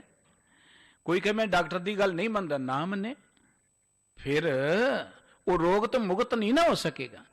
ਰੱਬ ਨੂੰ ਨਹੀਂ ਮੰਨਣਾ, ਨਾ ਮੰਨਣਾ ਇਹ ਸਾਡੀ ਆਜ਼ਾਦੀ ਹੈ। ਰੱਬ ਨੇ ਕਿਸੇ ਨੂੰ ਗੁਲਾਮ ਨਹੀਂ ਬਣਾਇਆ, ਇਹ ਗੁਲਾਮ ਮਨੁੱਖ ਬਣਾਉਂਦੇ ਨੇ। ਮਨੁੱਖ ਆਪ ਗੁਲਾਮ ਹੁੰਦਾ। ਜਿਹੜੇ ਮਨੁੱਖ ਆਪ ਜਹਨੀਅਤ ਤੌਰ ਤੇ ਗੁਲਾਮ ਹੁੰਦੇ ਨੇ, ਜਿਹੜੀਆਂ ਕੌਮਾਂ ਗੁਲਾਮ ਹੁੰਦੀਆਂ ਨੇ, ਉਹ ਦੂਜੀਆਂ ਕੌਮਾਂ ਨੂੰ ਗੁਲਾਮ ਬਣਾਉਣਾ ਚਾਹੁੰਦੀਆਂ ਨੇ, ਉਹ ਦੂਜੇ ਮਨੁੱਖਾਂ ਨੂੰ ਗੁਲਾਮ ਬਣਾਉਣਾ ਚਾਹੁੰਦੇ। ਗੁਲਾਮੀ ਦੀ ਗੱਲ ਕਿੱਥੋਂ ਸ਼ੁਰੂ ਹੁੰਦੀ ਹੈ? ਮਨੁੱਖ ਆਪ ਗੁਲਾਮ, ਉਹਦੇ ਕੋਲ ਤਾਕਤਾਂ ਆ ਗਈਆਂ, ਉਹ ਮਾਇਆ ਦਾ ਗੁਲਾਮ, ਉਹ ਵਿਕਾਰਾਂ ਦਾ ਗੁਲਾਮ। ਉਹ ਚਾਹੁੰਦਾ ਸਾਰੀ ਦੁਨੀਆ ਮੇਰੇ ਹੀ ਹੁਕਮ ਚੱਲੇ, ਹੁਣ ਸਾਰੀ ਦੁਨੀਆ ਮੇਰੇ ਹੁਕਮ ਚੱਲੇ। ਆਪ ਵੀ ਦੁਖੀ, ਲੋਕਾਂ ਨੂੰ ਦੁਖੀ ਕਰੀ ਚੱਲਿਆ ਜਾਂਦਾ ਬੰਦਾ। ਤੇ ਜੇ ਬੰਦਾ ਆਪ ਆਜ਼ਾਦ ਹੋਏ, ਸੁਤੰਤਰ ਹੋਏ, ਤੇ ਦੂਜਿਆਂ ਨੂੰ ਆਜ਼ਾਦੀ ਦੇ ਦੇ ਤੇ ਧਰਤੀ ਕਿਹੋ ਜਿਹੀ ਬਣ ਜਾਏਗੀ। ਹਰ ਬੰਦਾ, ਆਜ਼ਾਦੀ ਦਾ ਅਰਥ ਲੋਕਾਂ ਨੂੰ ਲੁੱਟਣਾ, ਕੁੱਟਣਾ, ਮਾਰਨਾ, ਬੇਈਮਾਨੀ ਕਰਨਾ ਨਹੀਂ ਹੈ। ਆਜ਼ਾਦੀ ਦਾ ਅਰਥ ਇਹ ਨਹੀਂ ਹੈ ਕਿ ਆਪਾਂ ਲੋਕਾਂ ਤੇ ਰੋਹ ਪਾਈ ਜਾਏ। ਆਜ਼ਾਦੀ ਦਾ ਅਰਥ ਆਪ ਜੀਓ ਤੇ ਦੂਜਿਆਂ ਨੂੰ ਜਿਉਣ ਦਿਓ। ਆਪ ਆਨੰਦ ਮਾਣੋ ਤੇ ਦੂਜਿਆਂ ਨੂੰ ਵੀ ਆਨੰਦ ਦਿਓ। ਇਹ ਆਜ਼ਾਦੀ ਹੈ। ਸਤਿਗੁਰੂ ਸਾਹਿਬ ਜੀ ਕਹਿੰਦੇ ਕਿ ਜਿਹੜਾ ਬੰਦਾ ਪ੍ਰਮਾਤਮਾ ਨੂੰ ਨਹੀਂ ਮੰਨਦਾ, ਨਾ ਮੰਨੇ, ਲੇਕਿਨ ਪ੍ਰਮਾਤਮਾ ਤੋਂ ਬਿਨਾਂ ਸੰਗੀ ਕੋਈ ਨਹੀਂ ਹੈ, ਸਾਡਾ ਸਾਥੀ ਕੋਈ ਨਹੀਂ ਹੈ, ਸਾਡਾ ਮਦਦਗਾਰ ਕੋਈ ਨਹੀਂ ਹੈ। ਤਿਸ ਬਿਨ ਦੂਜਾ ਨਾਹੀ ਕੋਏ। ਧੰਨ ਸਤਿਗੁਰੂ ਸਾਹਿਬ ਸ੍ਰੀ ਗੁਰੂ ਅਰਜਨ ਦੇਵ ਜੀ ਕਹਿੰਦੇ ਉਹਦੇ ਤੋਂ ਬਿਨਾਂ ਕੋਈ ਨਹੀਂ। ਜਿੱਧਰ ਵੀ ਦੇਖੋ ਪਰਮਾਤਮਾ ਸਰਵ ਵਿਆਪਕ ਹੈ, ਹਰ ਥਾਂ ਤੇ ਰਮਿਆ ਹੋਇਆ ਹੈ, ਹਰ ਥਾਂ ਤੇ ਸਾਡੇ ਨਾਲ ਨਿਭਣ ਵਾਲਾ ਹੈ। ਤੇ ਸਤਿਗੁਰੂ ਜੀ ਨੇ ਗੱਲ ਇੱਥੋਂ ਸ਼ੁਰੂ ਕੀਤੀ ਸੀ, ਮਨਾ ਜੇ ਤੂੰ ਜ਼ਿੰਦਗੀ ਦੇ ਅੰਦਰ ਭਉ ਸਾਗਰ ਤੋਂ ਪਾਰ ਉਤਰਨਾ ਹੈ, ਫਿਰ ਪ੍ਰਭ ਕੀ ਓਟ ਗਹੋ ਮਨ ਮੇਰੇ। ਆ ਜਿਹੜੇ ਦੁੱਖ ਦੁਸ਼ਮਣ ਜ਼ਿੰਦਗੀ 'ਚ ਵਿਆਪ ਰਹੇ ਨਾ, ਸਾਡੀ ਜ਼ਿੰਦਗੀ 'ਚ ਕਿੰਨੀਆਂ ਪਰੇਸ਼ਾਨੀਆਂ ਨੇ, ਰੁਕਾਵਟਾਂ ਨੇ। ਜੇ ਇਹਨਾਂ ਤੋਂ ਬਚਣਾ, ਕਿਉਂਕਿ ਅਸੀਂ ਦੁੱਖਾਂ ਤੋਂ ਬਚਣ ਲਈ ਬੜੇ ਯਤਨ ਕਰਦੇ ਹਾਂ। ਗੁਰਬਾਣੀ ਕਹਿੰਦੀ ਸੁਖ ਕੈ ਹੇਤ ਬਹੁਤ ਦੁੱਖ ਪਾਵਤ, ਸੇਵ ਕਰਤ ਜਨ ਜਨ ਕੀ। ਹਰ ਬੰਦਾ ਸੁੱਖ ਚਾਹੁੰਦਾ ਹੈ ਜ਼ਿੰਦਗੀ ਦੇ ਅੰਦਰ, ਤੇ ਸੁੱਖਾਂ ਨੂੰ ਪ੍ਰਾਪਤ ਕਰਨ ਦੇ ਲਈ ਅਸੀਂ ਬਹੁਤ ਯਤਨ ਕਰਨੇ ਚਾਹੀਦੇ ਨੇ, ਸਾਡਾ ਹੱਕ ਹੈ। ਲੇਕਿਨ ਸਾਰੇ ਯਤਨ ਕਰਦੇ ਹਾਂ ਸਗੀ ਹੋਰ ਅਸੀਂ ਦੁੱਖਾਂ ਦੇ ਅੰਦਰ ਘਿਰਦੇ ਚਲੇ ਜਾਂਦੇ ਹਾਂ, ਸੁੱਖਾਂ ਦੀ ਖਾਤਰ ਦੁੱਖਾਂ ਦੇ ਅੰਦਰ ਹੋਰ ਅਸੀਂ ਖਚਤ ਹੁੰਦੇ ਚਲੇ ਜਾਂਦੇ ਹਾਂ। ਸਤਿਗੁਰੂ ਜੀ ਕਹਿੰਦੇ ਬੰਦਿਆ, ਜੇ ਤੂੰ ਇਹਨਾਂ ਦੁੱਖਾਂ ਤੋਂ ਬਚਣਾ ਹੈ ਨਾ, ਆਸਰਾ ਪ੍ਰਮਾਤਮਾ ਦਾ ਲੈ ਲੈ। ਜੇ ਪ੍ਰਮਾਤਮਾ ਦਾ ਆਸਰਾ ਲਏਗਾ ਨਾ, ਕੋਈ ਦੁੱਖ ਦਰਦ ਤੇਰੇ ਨੇੜੇ ਹੀ ਨਹੀਂ ਆਏਗਾ, ਕੋਈ ਮੁਸੀਬਤ ਤੇਰੇ ਤੇ ਪ੍ਰਭਾਵ ਨਹੀਂ ਪਾ ਸਕੇਗੀ। ਪ੍ਰਮਾਤਮਾ ਦਾ ਆਸਰਾ ਲੈ ਕੇ ਮਨੁੱਖ ਇੰਨਾ ਮਹਾਨ ਬਣ ਜਾਂਦਾ ਜਿੰਨਾ ਮਹਾਨ ਪ੍ਰਮਾਤਮਾ। ਭਗਤ ਜੀ ਨੇ ਅੰਮ੍ਰਿਤ ਬਾਣੀ 'ਚ ਕਿਹਾ ਸੀ, ਤੂੰ ਮੇਰੋ ਮੇਰ ਪਰਬਤ ਸੁਆਮੀ ਓਟ ਗਹੀ ਮੈਂ ਤੇਰੀ। ਪ੍ਰਮਾਤਮਾ ਤੁਸੀਂ ਪਹਾੜ ਵਰਗੇ ਮੇਰੇ ਆਸਰੇ ਹੋ, ਪਹਾੜ ਵਰਗੇ ਮੈਂ ਤੁਹਾਡਾ ਆਸਰਾ, ਨਾ ਤੁਮ ਡੋਲੋ ਨਾ ਹਮ ਗਿਰਤੇ। ਹੁਣ ਜਿਹਦਾ ਤੁਸੀਂ ਆਸਰਾ ਲਿਆ, ਜੇ ਉਹੀ ਡੁੱਬ ਗਿਆ ਤੇ ਤੁਹਾਨੂੰ ਕਿੱਥੋਂ ਤਾਰੇਗਾ? ਜੋ ਡੁੱਬੰਦੋ ਆਪ ਤਰਾਏ ਕਿਨਖੇ, ਜਿਹੜਾ ਆਪ ਡੁੱਬ ਰਿਹਾ ਤੁਹਾਨੂੰ ਕੀ ਤਾਰੇਗਾ? ਅਸੀਂ ਆਸਰਾ ਲੈਨੇ ਬੰਦਿਆਂ ਦਾ, ਬੰਦੇ ਤੇ ਆਪ ਡੁੱਬ ਰਹੇ ਨੇ। ਅਸੀਂ ਆਸਰਾ ਲੈਨੇ ਪਦਾਰਥਾਂ ਦਾ, ਪਦਾਰਥ ਤੇ ਆਪ ਸਾਨੂੰ ਤਾਰਨ ਦੇ ਸਮਰੱਥ ਨਹੀਂ ਹੈ। ਸਾਡੀ ਗੁਜ਼ਰਾਨ ਹੋ ਸਕਦੇ ਨੇ, ਸਾਨੂੰ ਜ਼ਿੰਦਗੀ ਦੀਆਂ ਲੋੜਾਂ ਪੂਰੀਆਂ ਕਰ ਸਕਦੇ ਨੇ। ਅਸੀਂ ਆਸਰਾ ਮੂਰਤਾਂ ਦਾ ਲਈ ਬੈਠੇ ਹਾਂ, ਅਸੀਂ ਆਸਰਾ ਪੱਥਰਾਂ ਦਾ ਲਈ ਬੈਠੇ ਹਾਂ, ਅਸੀਂ ਆਸਰਾ ਪਸ਼ੂਆਂ ਦਾ ਲੈਣਾ ਸ਼ੁਰੂ ਕਰ ਦਿੱਤਾ। ਗੁਰਬਾਣੀ ਕਹਿੰਦੀ ਮਨਾ ਆਸਰਾ ਕੇਵਲ ਪ੍ਰਮਾਤਮਾ ਦਾ ਲੈ। ਜੇ ਪ੍ਰਮਾਤਮਾ ਦਾ ਓਟ ਲਓਗੇ, ਆਸਰਾ ਲਓਗੇ, ਤੁਹਾਡੇ ਮਨ ਤੇ ਕਿਤੇ ਦੁਰਮਤ ਨਹੀਂ ਵਿਆਪੇਗੀ। ਜਿਸ ਚੀਜ਼ ਦਾ ਆਸਰਾ ਲਓਗੇ ਉਹਦਾ ਪ੍ਰਭਾਵ ਤੇ ਤੁਹਾਡੇ ਤੇ ਪੈਣਾ ਹੀ ਹੈ। ਮੰਨ ਲਓ ਤੁਸੀਂ ਕਿਸੇ ਬੰਦੇ ਦਾ ਆਸਰਾ ਲਿਆ, ਜਿਹੋ ਜਿਹਾ ਬੰਦਾ ਉਹਦਾ ਅਸਰ ਤੇ ਤੁਹਾਡੇ ਤੇ ਪਏਗਾ ਹੀ। ਤੁਸੀਂ ਆਸਰਾ ਕਿਸੇ ਪਦਾਰਥ ਦਾ ਲੈ ਲਿਆ, ਪਦਾਰਥ ਦਾ ਪ੍ਰਭਾਵ ਪਏਗਾ ਤੁਹਾਡੇ ਤੇ। ਸਾਡੇ ਅੰਦਰ ਉਹ ਫਿਰ ਪ੍ਰਭਾਵ ਪੈਂਦਾ ਮੈਲ ਜੰਮਦੀ ਜਾਏਗੀ। ਤੇ ਗੁਰਬਾਣੀ ਕਹਿੰਦੀ ਜੇ ਪ੍ਰਮਾਤਮਾ ਦਾ ਆਸਰਾ ਲਓਗੇ ਤਾਂ ਜਾ ਕੇ ਸਿਮਰਨ ਦੁਰਮਤ ਨਾਸੇ ਪਾਵੇਂ ਪਦ ਨਿਰਬਾਨਾ। ਤੇਰੇ ਅੰਦਰੋਂ ਦੁਰਮਤ ਮਿਟ ਜਾਏਗੀ, ਤੂੰ ਨਿਰਬਾਨ ਦਾ ਅਰਥ ਹੈ ਨਿਰਲੇਪ ਹੋ ਜਾਏਗਾ। ਦੁਨੀਆ 'ਚ ਰਹਿੰਦਿਆਂ ਹੋਇਆਂ ਵੀ ਤੈਨੂੰ ਇੱਕ ਇਹੋ ਜਿਹੀ ਅਵਸਥਾ ਮਿਲ ਜਾਏਗੀ ਜਿਹਦੇ ਪ੍ਰਥਾਏ ਸਤਿਗੁਰੂ ਜੀ ਨੇ ਕਿਹਾ ਹੈ ਕਿ ਜਿਵੇਂ ਕਮਲ ਪਾਣੀ 'ਚ ਰਹਿੰਦਾ, ਤੂੰ ਇਦਾਂ ਰਹੇਗਾ ਜਿਵੇਂ ਮੁਰਗਾਬੀ ਪਾਣੀ 'ਚ ਰਹਿੰਦੀ ਹੈ। ਭਾਵ ਪਾਣੀ 'ਚ ਰਹਿੰਦਿਆਂ ਵੀ ਤੂੰ ਪਾਣੀ 'ਚ ਡੁੱਬੇਗਾ ਨਹੀਂ, ਦੁਨੀਆ 'ਚ ਰਹਿੰਦਿਆਂ ਹੋਇਆਂ ਵੀ ਦੁਨੀਆ ਦੇ ਔਗਣ ਤੈਨੂੰ ਡੋਬ ਨਹੀਂ ਸਕਣਗੇ, ਬੁਰਾਈਆਂ ਤੇਰੇ ਤੇ ਭਾਰੂ ਨਹੀਂ ਹੋ ਸਕਣਗੀਆਂ। ਫਿਰ ਤੇ ਤੂੰ ਜਿੱਥੇ ਵੀ ਰਹੇਗਾ ਨਾ, ਜੈ ਜਾਈਏ ਤਹਾਂ ਸੁਹੇਲੇ, ਹਰ ਥਾਂ ਤੇ ਤੂੰ ਸੁਖੀ ਰਹੇਗਾ। ਕੋਈ ਵਸਤੂ ਦੁੱਖਾਂ ਦਾ ਕਾਰਨ ਨਹੀਂ ਹੈ, ਕੋਈ ਰੁਤਬਾ ਦੁੱਖਾਂ ਦਾ ਕਾਰਨ ਨਹੀਂ ਹੈ, ਕੋਈ ਰੁਤਬਾ ਸੁੱਖਾਂ ਦਾ ਕਾਰਨ ਨਹੀਂ ਹੈ, ਕੋਈ ਵਿਅਕਤੀ ਜਿਹੜਾ ਸੁੱਖਾਂ ਦੁੱਖਾਂ ਦਾ ਕਾਰਨ ਨਹੀਂ ਹੈ। ਇਹ ਸੁੱਖ ਦੁੱਖ ਤਾਂ ਸਾਡੇ ਜੀਵਨ ਦੇ ਢੰਗ 'ਚੋਂ ਪੈਦਾ ਹੁੰਦੇ ਨੇ। ਜੇ ਉਹ ਸਾਨੂੰ ਜੀਵਨ ਜਾਚ ਆ ਜਾਏ, ਦੇਖੋ ਨਾ ਰੱਬ ਦੇ ਪਿਆਰਿਆਂ ਨੇ ਗੁਰਬਾਣੀ ਪੜੋ, ਸਤਿਗੁਰੂ ਜੀ ਨੇ ਹਰ ਥਾਂ ਤੋਂ ਗੋਬਿੰਦ ਨੂੰ ਪ੍ਰਮਾਤਮਾ ਨੂੰ ਦੇਖ ਨਮੋ ਅੰਧਕਾਰੇ, ਅੰਧਕਾਰ ਨੂੰ ਨਮਸਕਾਰ ਕਰ ਦਿੱਤੀ। ਅਸੀਂ ਕਹਿੰਦੇ ਹਨੇਰਾ ਮਾੜਾ ਹੈ, ਅਸੀਂ ਕਹਿੰਦੇ ਹਨੇਰਾ ਮਾੜਾ ਹੈ, ਤੇ ਸਤਿਗੁਰੂ ਜੀ ਨੇ ਅੰਧਕਾਰ ਨੂੰ ਨਮਸਕਾਰ, ਨਮੋ ਅੰਧਕਾਰੇ ਨਮੋ ਤੇਜ ਤੇਜੇ, ਅੰਧਕਾਰ ਨੂੰ ਵੀ ਨਮਸਕਾਰ ਹੈ। ਜੋ ਕੁਝ ਪ੍ਰਮਾਤਮਾ ਨੇ ਬਣਾਇਆ ਹੈ, ਕੁਝ ਵੀ ਮਾੜਾ ਨਹੀਂ ਹੈ ਧਰਤੀ ਤੇ, ਸਭ ਕੁਝ ਵਧੀਆ ਹੈ। ਪਰ ਸਾਡੀ ਸੋਚ ਵਧੀਆ ਬਣ ਜਾਏ ਤੇ ਫਿਰ ਤੇ ਸਭ ਗੋਬਿੰਦ ਹੈ, ਸਭ ਗੋਬਿੰਦ ਹੈ। ਫਿਰ ਤਾਂ ਸਾਰੇ ਥਾਵਾਂ ਤੋਂ ਗੋਬਿੰਦ ਨਜ਼ਰ ਆ ਜਾਏਗਾ। ਉਹ ਮਾੜਾ ਜਾਂ ਚੰਗਾ, ਉਹ ਦੁੱਖ ਜਾਂ ਸੁੱਖ, ਉਹ ਬੁਰਾ ਜਾਂ ਭਲਾ ਤਾਂ ਸਾਡੀ ਸੋਚ ਕਰਕੇ ਹੈ। ਗੁਰੂ ਗ੍ਰੰਥ ਸਾਹਿਬ ਜੀ ਦਾ ਇੱਕ ਬਚਨ ਹੈ ਕਿ ਸੁਖੀਏ ਕਹੋ ਪੇਖੇ ਸਭ ਸੁਖੀਆ, ਰੋਗੀ ਕਹਿ ਭਾਣੇ ਸਭ ਰੋਗੀ। ਸੁਖੀ ਬੰਦੇ ਨੂੰ ਸਾਰੀ ਦੁਨੀਆ ਸੁਖੀ ਨਜ਼ਰ ਆਉਂਦੀ ਹੈ, ਰੋਗੀ ਬੰਦੇ ਨੂੰ ਸਾਰੀ ਦੁਨੀਆ ਰੋਗੀ ਨਜ਼ਰ ਆਉਂਦੀ ਹੈ। ਭਾਈ ਗੁਰਦਾਸ ਜੀ ਨੇ ਇੱਕ ਬੜੀ ਸੋਹਣੀ ਘਟਨਾ ਲਿਖੀ ਆਪਣੀ ਰਚਨਾ ਦੇ ਅੰਦਰ, ਕਹਿਣ ਲੱਗੇ ਆਪ ਭਲਾ ਸਭ ਜਗ ਭਲਾ, ਭਲਾ ਭਲਾ ਸਭ ਜਗ ਕਰ ਦੇਖੈ। ਜਿਹੜਾ ਬੰਦਾ ਆਪ ਚੰਗਾ ਹੈ ਨਾ, ਉਹਨੂੰ ਸਾਰੀ ਦੁਨੀਆ ਹੀ ਚੰਗੀ ਨਜ਼ਰ ਆਉਂਦੀ ਹੈ। ਉਹ ਸਾਰੀ ਦੁਨੀਆ ਨੂੰ ਚੰਗਿਆਂ ਦੀ ਦ੍ਰਿਸ਼ਟੀ ਨਾਲ ਹੀ ਦੇਖਦਾ ਹੈ। ਦੁਨੀਆ ਦੇ ਅੰਦਰ ਕਿਸੇ ਚੀਜ਼ ਦੀ ਘਾਟ ਨਹੀਂ, ਤੁਸੀਂ ਜੋ ਚਾਹੋ ਮਿਲ ਜਾਏਗਾ। ਇਹ ਤੁਹਾਨੂੰ ਆਪਣੀ ਦ੍ਰਿਸ਼ਟੀ ਬਣਾਉਣੀ ਪੈਣੀ। ਚੰਗਾ ਲੱਭੋਗੇ ਤੇ ਬੇਅੰਤ ਹੈ, ਚੰਗਾ ਲੱਗੋਗੇ ਬੇਅੰਤ ਹੈ।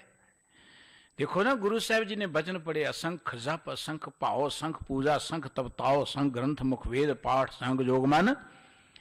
ਅਸੰਖਾਂ ਨੇ ਲੋਕ ਰੱਬ ਦੀ ਬੰਦਗੀ ਕਰਨ ਵਾਲੇ। ਆਪਾਂ ਕਹਿੰਦੇ ਦੁਨੀਆ ਤੇ ਸੱਚਾਈ ਰਹੀ ਨਹੀਂ ਹੈ। ਸਾਡੀ ਦ੍ਰਿਸ਼ਟੀ ਇਹੀ ਹੈ ਨਾ, ਕਿਉਂਕਿ ਸਾਨੂੰ ਸਵੇਰ ਤੋਂ ਲੈ ਕੇ ਤਰਕਾਲਾਂ ਤੱਕ ਜਿੰਨਾ ਚਿਰ ਅਸੀਂ ਜਾਗਦੇ ਹਾਂ ਸੁਣਦੇ ਹਾਂ, ਸਾਨੂੰ ਪਰੋਸਿਆ ਹੀ ਮਾੜਾ ਜਾਂਦਾ।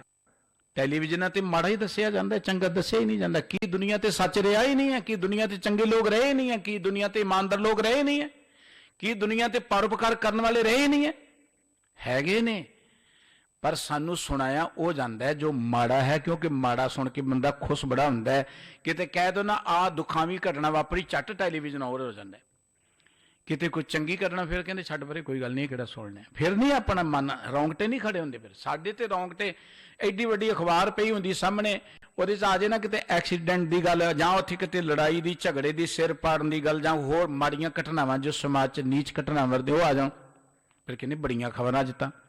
ਤੇ ਜਿੱਦਣ ਨਾ ਹੋਏ ਕਹਿਣਾ ਅੱਜ ਤਾਂ ਕੋਈ ਖਬਰ ਨਹੀਂ, ਛੱਡੋ ਪਰੇ। ਐਡੀ ਵੱਡੀ ਅਖਬਾਰ ਪੜੀ ਹੁੰਦੀ, ਬੰਦਾ ਕਹਿੰਦਾ ਖਬਰ ਹੀ ਕੋਈ ਨਹੀਂ ਅੱਜ। ਕਿਉਂਕਿ ਮਨੁੱਖ ਨੂੰ ਮਾੜਾ ਦੇਖਣ ਸੁਣਨ ਦਾ ਇੱਕ ਸੁਭਾਅ ਬਣ ਗਿਆ, ਔਰ ਮਨੁੱਖ ਨੂੰ ਦਿੱਤਾ ਹੀ ਮਾੜਾ ਜਾ ਰਿਹਾ ਹੈ। ਮਨੁੱਖ ਦੀ ਬਿਰਤੀ ਮਾੜੀ ਬਣਾ ਦਿੱਤੀ ਗਈ। ਮਨੁੱਖ ਮਾੜਾ ਨਹੀਂ ਹੈ, ਦੁਨੀਆ 'ਚ ਮਾੜਾ ਹੀ ਨਹੀਂ ਹੈ ਸਭ ਕੁਝ। ਦੁਨੀਆ 'ਚ ਬਹੁਤ ਕੁਝ ਚੰਗਾ, ਔਰ ਚੰਗੇ ਦੇ ਆਸਰੇ ਤੇ ਦੁਨੀਆ ਖੜੀ ਹੈ, ਚੰਗੇ ਲੋਕਾਂ ਦੇ ਆਸਰੇ ਤੇ ਸੰਸਾਰ ਚੱਲ ਰਿਹਾ। ਇਹ ਸਮਾਜ ਚੰਗੇ ਲੋਕਾਂ ਦੇ ਆਸਰੇ ਟਿਕਿਆ, ਔਰ ਚੰਗੇ ਲੋਕ ਸਾਹਮਣੇ ਨਹੀਂ ਆਉਂਦੇ, ਚੰਗੇ ਲੋਕ ਆਪਣਾ ਪ੍ਰਚਾਰ ਨਹੀਂ ਕਰਦੇ। ਫੁੱਲ ਨੂੰ ਕੀ ਪਈ ਆਪਣੀ ਐਡਵਰਟਾਈਜ਼ਮੈਂਟ ਕਰਨ ਦੀ, ਜਿਹਨੂੰ ਸੁਗੰਧੀ ਦੀ ਲੋੜ ਹੈ ਆਪੇ ਆ ਜਾਏਗਾ। ਇਸ ਕਰਕੇ ਚੰਗੇ ਲੋਕ ਜਿਹੜੇ ਨੇ ਉਹ ਰੱਬ ਦੇ ਰੰਗ 'ਚ ਜੁੜ ਕੇ ਆਪਣੀ ਡਿਊਟੀ ਕਰੀ ਜਾ ਰਹੇ ਨੇ, ਕਰ ਰਹੇ ਨੇ, ਔਰ ਉਹਨਾਂ ਸਦਕਾ ਇਹ ਸੰਸਾਰ ਚੱਲ ਰਿਹਾ ਹੈ। ਸਾਨੂੰ ਨਜ਼ਰ ਮਾੜਾ ਆ ਰਿਹਾ ਹੈ। ਗੁਰਬਾਣੀ ਕਹਿੰਦੀ ਅਸੰਖਾਂ ਲੋਕ ਨੇ ਜਪ ਤਪ ਕਰਨ ਵਾਲੇ, ਬੰਦਗੀ ਕਰਨ ਵਾਲੇ, ਪਾਠ ਪੂਜਾ ਕਰਨ ਵਾਲੇ ਰੱਬ ਨੇ ਬਣਾਏ ਨੇ, ਬਹੁਤ ਵਧੀਆ ਬਣਾਏ ਨੇ, ਅਸੰਖਾਂ ਹੀ ਲੋਕ ਨੇ। ਪਰ ਜੇ ਤੁਸੀਂ ਦੂਸਰੀ ਦ੍ਰਿਸ਼ਟੀ ਬਣਾ ਲੋਗੇ, ਅਸੰਖ ਮੂਰਖ ਅੰਧਕੋਰ, ਸੰਖ ਚੋਰ ਹਰਾਮ ਖੋਰ, ਸੰਖ ਅਮਰਕਾਰ, ਇਹ ਤੁਹਾਡੀ ਬਿਰਤੀ ਹੈ। ਗਲਾਸ ਅੱਧਾ ਭਰਿਆ ਤੇ ਅੱਧਾ ਖਾਲੀ ਹੈ। ਤੁਸੀਂ ਹੁਣ ਭਰੇ ਨੂੰ ਦੇਖਣਾ ਹੈ ਕਿ ਖਾਲੀ ਨੂੰ ਦੇਖਣਾ ਹੈ, ਤੇ ਤੁਹਾਡੀ ਮਰਜ਼ੀ ਹੈ। ਜਿਹੜਾ ਭਰਾ ਦੇਖੂ ਕਹੂਗਾ ਜੀ ਅੱਧਾ ਭਰਿਆ ਹੋਇਆ ਹੈ, ਖਾਲੀ ਵਾਲਾ ਕਹੇਗਾ ਤੇ ਖਾਲੀ ਹੈ, ਊਣਾ ਹੈ, ਤਾਂ ਉਹਨੂੰ ਊਣਾ ਨਜ਼ਰ ਆਏਗਾ। ਊਣ ਹੈ ਬੰਦੇ ਨੂੰ, ਊਣ ਤਾਈਆਂ ਨਜ਼ਰ ਆਉਣਗੀਆਂ। ਉਹ ਜਿੱਥੇ ਜਾਏਗਾ ਪਹਿਲਾਂ ਔਗਣ ਹੀ ਦੇਖੇਗਾ। ਇੱਕ ਮਨੁੱਖ ਦੀ ਸੋਚ ਬਣ ਗਈ, ਬੁਰਾਈਆਂ ਦੇਖੇਗਾ। ਤੇ ਚੰਗਾ ਬੰਦਾ ਜਿੱਥੇ ਜਾਏਗਾ ਉੱਥੇ ਚੰਗਾ ਪੱਖ ਲੱਭ ਲਏਗਾ। ਸਤਿਗੁਰੂ ਸਾਹਿਬ ਜੀ ਕਹਿੰਦੇ ਸਾਰੇ ਥਾਵਾਂ ਤੇ ਪ੍ਰਮਾਤਮਾ ਬੈਠਾ ਹੋਇਆ ਹੈ, ਸਰਵ ਵਿਆਪਕ ਪ੍ਰਮਾਤਮਾ ਹੈ। ਹਰ ਹਿਰਦੇ 'ਚੋਂ ਪ੍ਰਮਾਤਮਾ ਨੂੰ ਦੇਖਣ ਵਾਲੀ ਦ੍ਰਿਸ਼ਟੀ ਬਣਾ ਲਓ। ਜਦੋਂ ਤੁਸੀਂ ਪ੍ਰਮਾਤਮਾ ਦਾ ਆਸਰਾ ਲਓਗੇ ਫਿਰ ਤੁਹਾਡੀ ਇਹ ਦ੍ਰਿਸ਼ਟੀ ਬਣ ਜਾਏਗੀ। ਜਦੋਂ ਪ੍ਰਮਾਤਮਾ ਦੇ ਪ੍ਰਤੀ ਇਹ ਦ੍ਰਿਸ਼ਟੀ ਬਣ ਗਈ ਕਿਸੇ ਤੇ ਪ੍ਰਮਾਤਮਾ, ਤੇ ਫਿਰ ਦੁੱਖ ਕਿੱਥੋਂ ਆ ਜਾਏਗਾ? ਫਿਰ ਦੁੱਖ ਨਹੀਂ ਆਏਗਾ। ਫਿਰ ਬੰਦਾ ਕੀ ਕਹੇਗਾ? ਦੁੱਖ ਦਾਰੂ ਸੁਖ ਰੋਗ ਭਇਆ। ਵਾਹਿਗੁਰੂ ਜੀ ਇਹ ਤੁਸੀਂ ਦਾਰੂ ਦੇ ਦਿੱਤਾ ਮੇਰੀ, ਕਿਤਿਆਂ ਦੁੱਖ ਭੂਖ ਸਦ ਮਾਰ, ਇਹ ਪੀ ਦਾਤ। ਉਹਨੂੰ ਦੁੱਖ ਵੀ ਦਾਤ ਲੱਗੇਗਾ। ਇਹ ਨਹੀਂ ਕਹੇਗਾ ਰੱਬਾ ਬੜਾ ਦੁਖੀ ਕਰਤਾ ਹੈ, ਉਹਨੂੰ ਦੁੱਖ ਵੀ ਦਾਤ ਹੀ ਲੱਗੇਗਾ। ਦੁੱਖ ਉਹਨੂੰ ਦੁਸ਼ਮਣ ਨਹੀਂ ਲੱਗੇਗਾ। ਕਿਸੇ ਰੁਕਾਵਟ ਨੂੰ ਉਹ ਫਿਰ ਦੁਸ਼ਮਣ ਨਹੀਂ ਸਮਝੇਗਾ। ਉਹਨੂੰ ਹਰ ਚੀਜ਼ ਜਿਹੜੀ ਹੈ ਉਹ ਦਾਤ ਨਜ਼ਰ ਆਏਗੀ। ਕਦੋਂ ਆਏਗੀ ਨਜ਼ਰ? ਜਦੋਂ ਅਸੀਂ ਪ੍ਰਮਾਤਮਾ ਦਾ ਆਸਰਾ, ਗੁਰੂ ਦੇ ਰਾਹੀਂ ਪ੍ਰਮਾਤਮਾ ਦੇ ਪਿਆਰ ਜੁੜ ਜਾਵਾਂਗੇ। ਸਤਿਗੁਰੂ ਸਾਹਿਬ ਜੀ ਕਹਿੰਦੇ ਫਿਰ ਦੁੱਖ ਤੇਰਾ ਕੀ ਵਿਗਾੜੇਗਾ ਬਈ? ਦੇਖੋ ਅਸੀਂ ਡਰਦੇ, ਸਾਨੂੰ ਕੋਈ ਮਾੜਾ ਨਾ ਕਹੇ, ਸਾਨੂੰ ਕੋਈ ਬੁਰਾ ਨਾ ਕਹੇ, ਇਹੀ ਹੈ ਨਾ, ਕੋਈ ਸਾਡੀ ਬੁਰੀ ਗੱਲ ਨਾ ਕਰਦੇ। ਤੇ ਜਿਨ੍ਹਾਂ ਨੇ ਪ੍ਰਮਾਤਮਾ ਦਾ ਆਸਰਾ ਲੈ ਲਿਆ ਉਹ ਪਤਾ ਕੀ ਕਹਿੰਦੇ? ਨਿੰਦੋ ਲੋਗੋ ਮੋਗੋ ਨਿੰਦੋ, ਨਿੰਦਾ ਜਨ ਕੋ ਖਰੀ ਪਿਆਰੀ, ਨਿੰਦਾ ਬਾਪ ਨਿੰਦਾ ਮਹਿਤਾਰੀ। ਕਹਿੰਦੇ ਨਿੰਦੀ ਜਾਓ, ਮੇਰਾ ਰੌਲਾ ਪਾਈ ਜਾਓ ਜਿੰਨਾ ਮਰਜ਼ੀ ਪਾਉਣਾ, ਆਪੇ ਪਾ ਕੇ ਥੱਕ ਜਾਓਗੇ, ਹਟ ਜਾਓਗੇ, ਪਾਈ ਜਾਓ। ਕਿੰਨਾ ਕੁ ਚਿਰ ਪਾਓਗੇ? ਪਾਈ ਜਾਓ। ਤੁਸੀਂ ਜਿਹੜੇ ਸੱਚ ਦੇ ਪੰਥੀ ਨੇ, ਜਿਹੜੇ ਸੱਚ ਦੇ ਮਾਰਗ ਤੇ ਚੱਲਣ ਵਾਲੇ ਨੇ, ਉਹ ਇੱਕ ਪ੍ਰਵਾਹ ਨਾ ਹੀ ਕਿਸੇ ਕੇਰੀ ਬਾਤ ਸੱਚੇ ਨਾ ਹੈ। ਉਹ ਜ਼ਿੰਦਗੀ ਦੇ ਅੰਦਰ ਕੇਵਲ ਪਰਉਪਕਾਰ ਦੇ ਮਾਰਗ ਤੇ ਅੱਖਾਂ ਮੀਟ ਕੇ ਤੁਰੇ ਚਲੇ ਜਾਂਦੇ ਨੇ। ਦੁਨੀਆ ਉਹਨਾਂ ਕੋਈ ਬੁਰਾ ਕਹੇ, ਭਾਵੇਂ ਭਲਾ ਕਹੋ, ਭਾਵੇਂ ਬੁਰਾ ਕਹੋ, ਹਮ ਤਨ ਦਿਓ ਹੈ ਟਾਰ। ਉਹ ਬੁਰੇ ਭਲੇ ਦੀ ਪਰਵਾਹ ਨਹੀਂ ਕਰਦੇ। ਅਸੀਂ ਦੋ ਤਰੀਕਿਆਂ ਨਾਲ ਜਿਉਂਦੇ ਜ਼ਿੰਦਗੀ ਦੇ ਅੰਦਰ। ਪਹਿਲਾ ਸਾਡਾ ਸੁਭਾਅ ਹੈ ਕਿ ਉਹ ਕੰਮ ਇਹੋ ਜਿਹਾ ਕਰੀਏ ਦੁਨੀਆ ਚੰਗਾ ਨਾ ਬਣ ਜਾਏ, ਦੁਨੀਆ ਦੇ ਸਾਹਮਣੇ ਫੋਟੋ ਸੋਟੋ ਲੱਗ ਜਾਏ, ਦੁਨੀਆ ਸਾਡੀ ਜੈ ਜੈਕਾਰ, ਚੰਗਾ ਨਾ ਬਣ ਜਾਏ, ਸਾਡਾ ਨੱਕ ਬਣ ਜਾਏ ਸਮਾਜ ਦੇ ਅੰਦਰ। ਦੇਖੋ ਆਪਣਾ ਨੱਕ ਬਣਾਉਣ ਲਈ ਅਸੀਂ ਕਰਜ਼ਾਈ ਹੋ ਜਾਂਦੇ ਹਾਂ। ਆਪਣਾ ਨੱਕ ਬਣਾਉਣ ਲਈ ਅਸੀਂ ਕਿੰਨੀ ਟੈਨਸ਼ਨ ਇਕੱਠੀ ਕਰ ਲੈਂਦੇ, ਬੋਝ ਪਾ ਲੈਂਦੇ। ਵਿਆਹ ਆ ਗਿਆ ਮੇਰੇ ਬੱਚੇ ਦਾ, ਤੇ ਮੈਂ ਕਹਿੰਦਾ ਲੈ ਵੀ ਇੱਕੋ ਇੱਕ ਬੱਚਾ ਹੈ, ਹੁਣ ਦੁਨੀਆ ਕੀ ਕਹੂਗੀ ਮੁੰਡੇ ਦੇ ਵਿਆਹ ਵੇਲੇ? ਇਹ ਕੁਝ ਨਹੀਂ ਕੀਤਾ, ਦੁਨੀਆ ਕੀ ਕਹੇਗੀ? ਫਿਰ ਬੰਦਾ ਕਰਜ਼ਾ ਚੁੱਕਦਾ, ਫਿਰ ਬੰਦਾ ਆਪਣੇ ਤੇ ਬੋਝ ਕਰਕੇ ਇਹੋ ਜਿਹੇ ਕੰਮ ਜਿਹੜੇ ਮਨ ਆਤਮਾ ਨਹੀਂ ਮੰਨਦੀ। ਵਿਆਹ ਤੇ ਸ਼ਰਾਬਾਂ ਪਿਆਉਣ ਦਾ ਕੀ ਅਰਥ ਹੋਇਆ ਜੀ? ਵਿਆਹ ਇੱਕ ਬੜੀ ਪਵਿੱਤਰ ਰਸਮ ਹੈ। ਬੱਚੇ ਦਾ ਵਿਆਹ ਇੱਕ ਬੜੀ ਪਵਿੱਤਰ ਮਰਜ਼ਾਦਾ ਹੈ ਜ਼ਿੰਦਗੀ ਦੀ, ਬੜੀ ਪਵਿੱਤਰ, ਜਿਸ ਦੇ ਉੱਪਰ ਬੱਚੇ ਦੇ ਗ੍ਰਸਤ ਮਾਰਗ ਦੀ ਨੀਂਹ ਰੱਖੀ ਜਾਣੀ ਹੈ। ਇਹ ਉਹ ਸਮਾਂ ਹੈ, ਦੋ ਰੂਹਾਂ ਦਾ ਮੇਲ ਹੋਣਾ ਹੈ, ਇਹ ਉਹ ਸਮਾਂ। ਸ਼ਰਾਬਾਂ ਦਾ ਅਰਥ ਕੀ ਹੋਇਆ ਉਦੋਂ? ਉਹ ਅਰਥ ਇਹ ਬਣ ਗਿਆ ਦੁਨੀਆ ਕੀ ਸ਼ਰਾਬ ਹੀ ਨਹੀਂ ਪੀਤੀ ਇਹੋ ਜਿਹੇ ਮੌਕੇ ਤੇ। ਬੜੇ ਬੜੇ ਆਪਣੇ ਆਪ ਨੂੰ ਗੁਰਮੁਖ ਕਹਿਲਾਉਣ ਵਾਲੇ, ਧਾਰਮਿਕ ਸੇਵਕ ਤੇ ਧਾਰਮਿਕ ਰੁਤਬਿਆਂ ਦੇ ਬੈਠੇ, ਕਹਿੰਦੇ ਦੁਨੀਆ ਕੀ ਕਹੇਗੀ, ਚੋਰੀ ਛੱਪੀ ਪੀ ਲਓ ਕੋਈ ਗੱਲ ਨਹੀਂ। ਜਿਹੜੇ ਪਿਆਉਣ ਵਾਲੇ ਉਹਨਾਂ ਨੂੰ ਖੁਸ਼ ਕਰ ਦਿਓ। ਲੋਕ ਲਾਜ, ਨੱਕ ਦੀ ਖਾਤਰ ਪਹਿਲਾਂ ਆਪਾਂ ਉਹ ਕੰਮ ਕਰਦੇ ਜੋ ਅੰਦਰੋਂ ਕਰਨਾ ਨਹੀਂ ਚਾਹੁੰਦੇ, ਜੋ ਜਾਇਜ਼ ਨਹੀਂ ਹੈ, ਕਰਜ਼ੇ ਚੁੱਕ ਲੈਨੇ ਆ। ਤੇ ਫਿਰ ਕਰਕੇ ਆਪਾਂ ਪਤਾ ਕੀ ਕਹਿੰਦੇ? ਕਰਨ ਤੋਂ ਬਾਅਦ ਕਿੱਦਾਂ ਬਈ ਕਿੱਦਾਂ ਰਿਹਾ ਸਮਾਨ, ਕਹਿਣ ਲੈ ਵੀ ਬੱਲੇ ਬੱਲੇ ਹੋ ਗਈ, ਬਹੁਤ ਵਧੀਆ। ਫਿਰ ਕੰਨ ਲਾ ਕੇ ਸੁਣੇ, ਕਹਿੰਦੇ ਨੱਕ ਕੰਨ ਦੀ ਲਾਜ। ਪਹਿਲਾਂ ਨੱਕ ਬਣਾਉਣ ਲਈ ਕੰਮ ਕਰਦੇ ਆ, ਫਿਰ ਕੰਨ ਲਾ ਕੇ ਆਪਾਂ ਸੁਣਦੇ ਆ। ਇਹ ਨੱਕ ਕੰਨ ਦੀ ਲਾਜ ਨੇ ਸਾਨੂੰ ਦੁੱਖਾਂ 'ਚ ਫਸਾਇਆ ਹੋਇਆ, ਹੋਰ ਕੋਈ ਕਾਰਨ ਨਹੀਂ ਹੈ। ਇਹ ਨੱਕ ਕੰਨ ਦੀ ਲਾਜ ਸਾਡੇ ਮੁਸੀਬਤਾਂ ਦਾ ਕਾਰਨ ਹੈ, ਸਾਡੀ ਟੈਨਸ਼ਨ ਦਾ ਕਾਰਨ ਹੈ। ਤੇ ਜੇ ਬੰਦਾ ਕਹੇ ਕੋ ਭਲਾ ਕਹੋ ਭਾਵੇਂ ਬੁਰਾ ਕਹੋ, ਕੋਈ ਗੱਲ ਨਹੀਂ, ਕਹੀ ਜਾਓ ਬਈ, ਆਪਾਂ ਤੇ ਜੋ ਕੁਝ ਹੈ ਉਹੀ ਆ, ਬਦਲ ਨਹੀਂ ਸਕਦੇ। ਫਿਰ ਟੈਨਸ਼ਨ ਕਿੱਥੋਂ ਆਏਗੀ? ਸਾਡੀਆਂ ਟੈਨਸ਼ਨਾਂ, ਸਾਡੀਆਂ ਪਰੇਸ਼ਾਨੀਆਂ, ਸਾਡੇ ਦੁੱਖ ਜਿਹੜੇ ਨੇ ਇਸ ਸੋਚ ਵਿੱਚੋਂ ਪੈਦਾ ਹੁੰਦੇ ਨੇ। ਸੋਚ ਬਦਲ ਜਾਏ, ਬੰਦਾ ਪ੍ਰਮਾਤਮਾ ਦੇ ਆਸਰੇ ਤੇ ਜੋ ਕਰ ਸਕਦਾ ਚੰਗਾ ਕਰੀ ਜਾਏ, ਪ੍ਰਵਾਹ ਨਾ ਹੀ ਕਿਸੇ ਕੀਰੀ ਬਾਤ ਸੱਚੇ ਨਾਏ। ਸਤਿਗੁਰੂ ਜੀ ਕਹਿੰਦੇ ਕੋਈ ਪਰੇਸ਼ਾਨੀ ਆਏਗੀ ਨਹੀਂ ਤੇਰੇ ਨੇੜੇ। ਪਰੇਸ਼ਾਨੀ ਕਿੱਦਾਂ ਆ ਜਾਏਗੀ? ਅਸੀਂ ਉਹੋ ਜਿਹਾ ਕੰਮ ਕੀਤਾ ਹੀ ਕੋਈ ਨਹੀਂ। ਕੰਮਾਂ 'ਚੋਂ ਪਰੇਸ਼ਾਨੀਆਂ ਪੈਦਾ ਹੁੰਦੀਆਂ ਨੇ, ਕੰਮਾਂ 'ਚੋਂ ਦੁੱਖ ਪੈਦਾ ਹੁੰਦੇ ਨੇ, ਕੰਮਾਂ 'ਚੋਂ ਦੁਸ਼ਮਣ ਪੈਦਾ ਹੁੰਦੇ ਨੇ, ਕੰਮਾਂ 'ਚੋਂ ਆਪਣੇ ਤੇ ਪਰਾਏ ਪੈਦਾ ਹੁੰਦੇ ਨੇ। ਜਿੰਨੇ ਚੰਗਾ ਕਹਿਦਾ ਇਹ ਬੰਦਾ ਠੀਕ ਹੈ ਮੇਰਾ, ਪਰ ਜਿਹਨੇ ਕਹਿਦਾ ਵਧੀਆ ਨਹੀਂ ਕਹਿਣਾ, ਇਹ ਬੰਦਾ ਮੇਰਾ ਬੁਰਾ ਹੀ ਸੋਚਦਾ, ਇਹ ਆਪਣਾ ਨਹੀਂ ਹੈ, ਉਹ ਮੇਰਾ ਬਗਾਨਾ ਬਣ ਗਿਆ। ਆਪਣਾ ਹੁੰਦਾ ਵੀ ਉਹ ਬਗਾਨਾ ਬਣ ਗਿਆ। ਜਿਹਨੇ ਕਹਿਤਾ ਨਹੀਂ ਠੀਕ ਨਹੀਂ ਸੀ ਕੰਮ, ਉਹ ਬਗਾਨਾ ਬਣ ਗਿਆ। ਔਰ ਜਿਹੜੇ ਸੱਚ ਕਹਿਣ ਵਾਲੇ ਨੇ ਉਹਨਾਂ ਨੂੰ ਦੁਨੀਆ ਗਿਣਦੀ ਬਗਾਨੇ। ਜਿਹੜੇ ਝੋਲੀ ਚੁੱਕਣਾ ਹੈ, ਜਿਹੜਾ ਸਮਾਂ ਹੈ ਨਾ, ਮੈਂ ਅਮਰੀਕਾ 'ਚ ਇੱਕ TV ਤੇ ਬੜੀ ਸੋਹਣੀ ਗੱਲ ਸੁਣਦੇ ਹਾਂ। ਇੱਕ ਗੱਲ ਸੁਣੀ, ਬੀਬੀ ਐਂਕਰ ਪੰਜਾਬ ਦੀ ਹੈ, ਪੰਜਾਬੀ ਚੈਨਲ ਸੀ। ਉਹ ਕਹਿੰਦੀ ਜੀ 6 ਸ਼ਾਸਤਰ ਤੇ ਸੁਣੇ ਸੀ, 6 ਸ਼ਾਸਤਰ, ਇੱਕ 7ਵਾਂ ਵੀ ਲੋਕਾਂ ਨੇ ਬਣਾ ਲਿਆ, ਉਹ ਹੈ ਫੂਕ ਸ਼ਾਸਤਰ। ਅੱਜ ਕੱਲ੍ਹ ਯੁੱਗ ਫੂਕ ਵਾਲਿਆਂ ਦਾ, ਲਿਆਕਤ ਵਾਲਿਆਂ ਦਾ ਨਹੀਂ ਹੈ, ਯੋਗਤਾ ਵਾਲਿਆਂ ਨਹੀਂ। ਯੋਗਤਾ ਵਾਲੇ ਤੇ ਖੁੱਡੇ ਲਾਏ ਬੈਠੇ ਨੇ। ਤੁਸੀਂ ਝੋਲੀ ਚੁੱਕੀ ਜਾਓ, ਤੁਸੀਂ ਉਹਦੀ ਖੁਸ਼ਾਮਦ ਕਰੀ ਜਾਓ, ਫੂਕ ਦੇਈ ਜਾਓ, ਤੇ ਜੋ ਮਰਜ਼ੀ ਲੈ ਲਓ ਕਿਸੇ ਕੋਲੋਂ, ਅਹੁਦਿਆਂ ਦੇ ਬੈਠਿਆਂ ਕੋਲੋਂ। ਫੂਕ ਸ਼ਾਸਤਰ, ਇਹ ਫੂਕ ਸ਼ਾਸਤਰ ਨੇ ਸਾਡਾ ਸਮਾਜ ਵਿਗਾੜਿਆ। ਅਸੀਂ ਫੂਕ ਲੈਣਾ ਚਾਹੁੰਦੇ ਹਾਂ, ਲੋਕਾਂ ਨੂੰ ਫੂਕ ਦੇਣੀ ਆਉਂਦੀ ਹੈ। ਵਾਹ ਜੀ ਵਾਹ, ਬੱਲੇ ਬੱਲੇ ਕਰ ਦਿੱਤੀ ਹੈ। ਉਹ ਝੋਲੀ ਚੁੱਕ ਜਿਹੜੇ ਨੇ ਚਮਚੇ, ਆਲੇ ਦੁਆਲੇ ਜਿਹੜੇ ਇਕੱਠੇ ਹੁੰਦੇ ਨੇ ਰੁਤਬੇਦਾਰਾਂ ਦੇ, ਉਹ ਬਹੁਤੇ ਫੂਕ ਸ਼ਾਸਤਰ ਵਾਲੇ ਹੁੰਦੇ ਨੇ। ਜਦੋਂ ਰੁਤਬਾ ਚੱਲ ਜਾਂਦਾ ਫਿਰ ਕਿਉਂ ਨਹੀਂ ਲੱਭਦੇ ਹੋ? ਜਦੋਂ ਰੁਤਬਾ ਚਲੇ ਜਾਂਦਾ ਹੈ ਫਿਰ ਕਿਉਂ ਨਹੀਂ ਲੱਭਦੇ ਹੋ? ਫਿਰ ਕਹਿੰਦਾ ਜੀ ਦੇਖੋ ਆ ਕੰਮਾਂ ਵੇਲੇ ਆਉਂਦੇ, ਹੁਣ ਕੋਈ ਮੇਰੀ ਬਾਤ ਹੀ ਨਹੀਂ ਪੁੱਛਦਾ, ਹੁਣ ਕਿਸੇ ਨੇ ਪੁੱਛਣੀ। ਤੇ ਫੂਕ ਛਕਾਉਣ ਵਾਲੇ ਸੀ, ਤੇਰੇ ਪਾਸੋਂ ਛਕਾ ਕੇ ਆਪਣਾ ਮਸਲਾ ਕੱਢ ਕੇ ਲੈ ਗਏ। ਤੈਨੂੰ ਛਕਣ ਦਾ ਸ਼ੌਂਕ ਸੀ ਤੇ ਤੂੰ ਛਕਦਾ ਰਿਹਾ, ਛਕਾਉਂਦੇ ਰਹੇ। ਸਤਿਗੁਰੂ ਸਾਹਿਬ ਜੀ ਕਹਿੰਦੇ ਜਿਹੜੇ ਰੱਬ ਦੇ ਪਿਆਰ ਜੁੜ ਗਏ, ਪ੍ਰਵਾਹ ਨਾ ਹੀ ਕਿਸੇ ਕੇਰੀ। ਕੋਈ ਚੰਗਾ ਕਹਿੰਦਾ, ਮਾੜਾ ਕਹਿੰਦਾ। ਸਤਿਗੁਰੂ ਜੀ ਕਹਿੰਦੇ ਇਹ ਸਾਗਰ ਤਰੀਐ ਨਾਮ ਕੇ ਰੰਗ, ਗੁਣ ਗਾਵੇ ਨਾਨਕ ਸਾਧ ਸੰਗ। ਇਹ ਹੈ ਸਮੁੰਦਰ ਨੂੰ ਪਾਰ ਕਰਨਾ, ਭਾਵ ਬੁਰਾਈਆਂ ਤੋਂ ਉੱਚੇ ਉੱਠਣਾ। ਸਮੁੰਦਰ ਨੂੰ ਪਾਰ ਕਰਨ ਦਾ ਅਰਥ ਹੈ ਵਿਕਾਰਾਂ ਤੋਂ, ਬੁਰਾਈਆਂ ਤੋਂ, ਔਗਣਾਂ ਤੋਂ ਉੱਚੇ ਉੱਠਣਾ। ਪਰ ਇਹ ਜਿਹੜਾ ਬੁਰਾਈਆਂ ਤੋਂ ਉੱਚੇ ਉੱਠਣਾ, ਇਹ ਸਮੁੰਦਰ ਨੂੰ ਪਾਰ ਕਰਨ ਦੀ ਨਹੀਂ ਆਈ। ਸਮੁੰਦਰ ਨੂੰ ਪਾਰ ਕਰਨਾ ਕੋਈ ਸੌਖਾ ਨਹੀਂ ਹੈ। ਲਹਿਰਾਂ ਨੇ, ਝੱਖੜ ਨੇ, ਘੁੰਮਣ ਘੇਰੀਆਂ ਨੇ। ਇਹ ਸਮੁੰਦਰ ਨੂੰ ਪਾਰ ਕਰਨ ਦੀ ਨਹੀਂ ਹੈ। ਇਹਨਾਂ ਬੁਰਾਈਆਂ ਤੇ ਜਿੱਤ ਪ੍ਰਾਪਤ ਕਰਨੀ, ਇਹਨਾਂ ਔਗਣਾਂ ਤੇ ਜਿੱਤ ਪ੍ਰਾਪਤ ਕਰਨੀ। ਪਰ ਸਤਿਗੁਰੂ ਜੀ ਕਹਿੰਦੇ ਕੀਤੀ ਜਾ ਸਕਦੀ ਹੈ। ਸਮੁੰਦਰ ਤਰੇ ਜਾ ਸਕਦੇ ਨੇ, ਪਹਾੜ ਸਰ ਕੀਤੇ ਜਾ ਸਕਦੇ ਨੇ। ਕਦੋਂ? ਗੁਣ ਗਾਵੇ ਨਾਨਕ ਸਾਧ ਸੰਗ। हे ਨਾਨਕ, ਜਦੋਂ ਤੂੰ ਸਤਿਗੁਰੂ ਦੇ ਰਾਹੀਂ, ਸੰਗਤ ਦੇ ਰਾਹੀਂ ਪ੍ਰਮਾਤਮਾ ਦੇ ਗੁਣ ਗਾਏਗਾ। ਸਤਿਗੁਰੂ ਜੀ ਨੇ ਕਿਹਾ ਸੀ ਪ੍ਰਭ ਕੀ ਓਟ ਗਾਹੋ ਮਨ ਮੇਰੇ। ਉਹ ਮੇਰੇ ਮਨਾ ਪ੍ਰਮਾਤਮਾ ਦੀ ਓਟ ਲੈ ਲੈ, ਚਰਨ ਕਮਲ ਗੁਰਮੁਖ ਆਰਾਧੋ ਦੁਸ਼ਮਨ ਦੁਖ ਨਾ ਆਵੇ ਨੇਰ। ਗੁਰੂ ਦੇ ਰਾਹੀਂ ਪ੍ਰਮਾਤਮਾ ਦੇ ਕਮਲ ਵਰਗੇ ਚਰਨਾਂ ਨਾਲ ਜੁੜ ਜਾ, ਤੇਰੇ ਨੇੜੇ ਕੋਈ ਦੁੱਖ ਦੁਸ਼ਮਣ ਨਹੀਂ ਆਏਗਾ, ਕੋਈ ਲਹਿਰ ਤੈਨੂੰ ਵਿਆਪੇਗੀ ਨਹੀਂ, ਕੋਈ ਦੁਨੀਆ ਦੀ ਬੁਰਾਈ ਤੇਰੇ ਤੇ ਪ੍ਰਭਾਵ ਨਹੀਂ ਪਾ ਸਕੇਗੀ। ਤੂੰ ਇਸ ਦੁਨੀਆ 'ਚ ਕੰਮ ਕਾਰ ਕਰਦਾ ਵਿਚਰਦਾ ਐਵੇਂ ਰਹੇਗਾ ਜਿਉਂ ਕਮਲ ਰਹਿ ਵਿੱਚ ਪਾਣੀ ਹੈ। ਜਿਵੇਂ ਕਮਲ ਪਾਣੀ 'ਚ ਰਹਿੰਦਾ, ਜਿਵੇਂ ਮੁਰਗਾਬੀ ਪਾਣੀ 'ਚ ਰਹਿ ਕੇ ਭਿੱਜਦੀ ਨਹੀਂ ਹੈ, ਕਮਲ ਪਾਣੀ 'ਚ ਰਹਿ ਕੇ ਪਾਣੀ 'ਚ ਲਪਾਏਮਾਨ ਨਹੀਂ ਹੁੰਦਾ। ਤੂੰ ਦੁਨੀਆ ਦੇ ਕੰਮ ਕਰੀ ਜਾਏਗਾ, ਰੁਤਬਿਆਂ ਦੇ ਬੈਠਾ ਰਹੇਗਾ, ਦੁਨੀਆ ਦੀ ਮਾਇਆ ਵਰਤੀ ਜਾਏਗਾ, ਸੰਸਾਰ 'ਚ ਰਹੇਗਾ, ਪਰ ਕੋਈ ਬੁਰਾਈ ਤੇਰੇ ਤੇ ਭਾਰੂ ਨਹੀਂ ਹੋ ਸਕੇਗੀ। ਸਤਿਗੁਰੂ ਜੀ ਮਿਹਰ ਕਰਨ, ਗੁਰੂ ਕੇ ਇਹ ਅੰਮ੍ਰਿਤ ਬਚਨ ਸਾਡਿਆਂ ਹਿਰਦਿਆਂ ਵਿੱਚ ਵਸਣ ਜੀ। ਸਤਿਗੁਰੂ ਸ੍ਰੀ ਗੁਰੂ ਅਰਜਨ ਦੇਵ ਜੀ ਨੇ ਇਸ ਮੁੱਖ ਵਾਕ ਦੇ ਰਾਹੀਂ ਸਾਨੂੰ ਸਾਡੀ ਜ਼ਿੰਦਗੀ ਦਾ ਮਕਸਦ ਦੱਸਿਆ ਕਿ ਅਸੀਂ ਸਮੁੰਦਰ ਨੂੰ ਪਾਰ ਕਰਨਾ ਹੈ। ਪਰ ਉਸ ਸਮੁੰਦਰ ਨੂੰ ਪਾਰ ਕਰਨਾ ਬੜਾ ਕਠਿਨ ਹੈ, ਬੜਾ ਔਖਾ ਹੈ।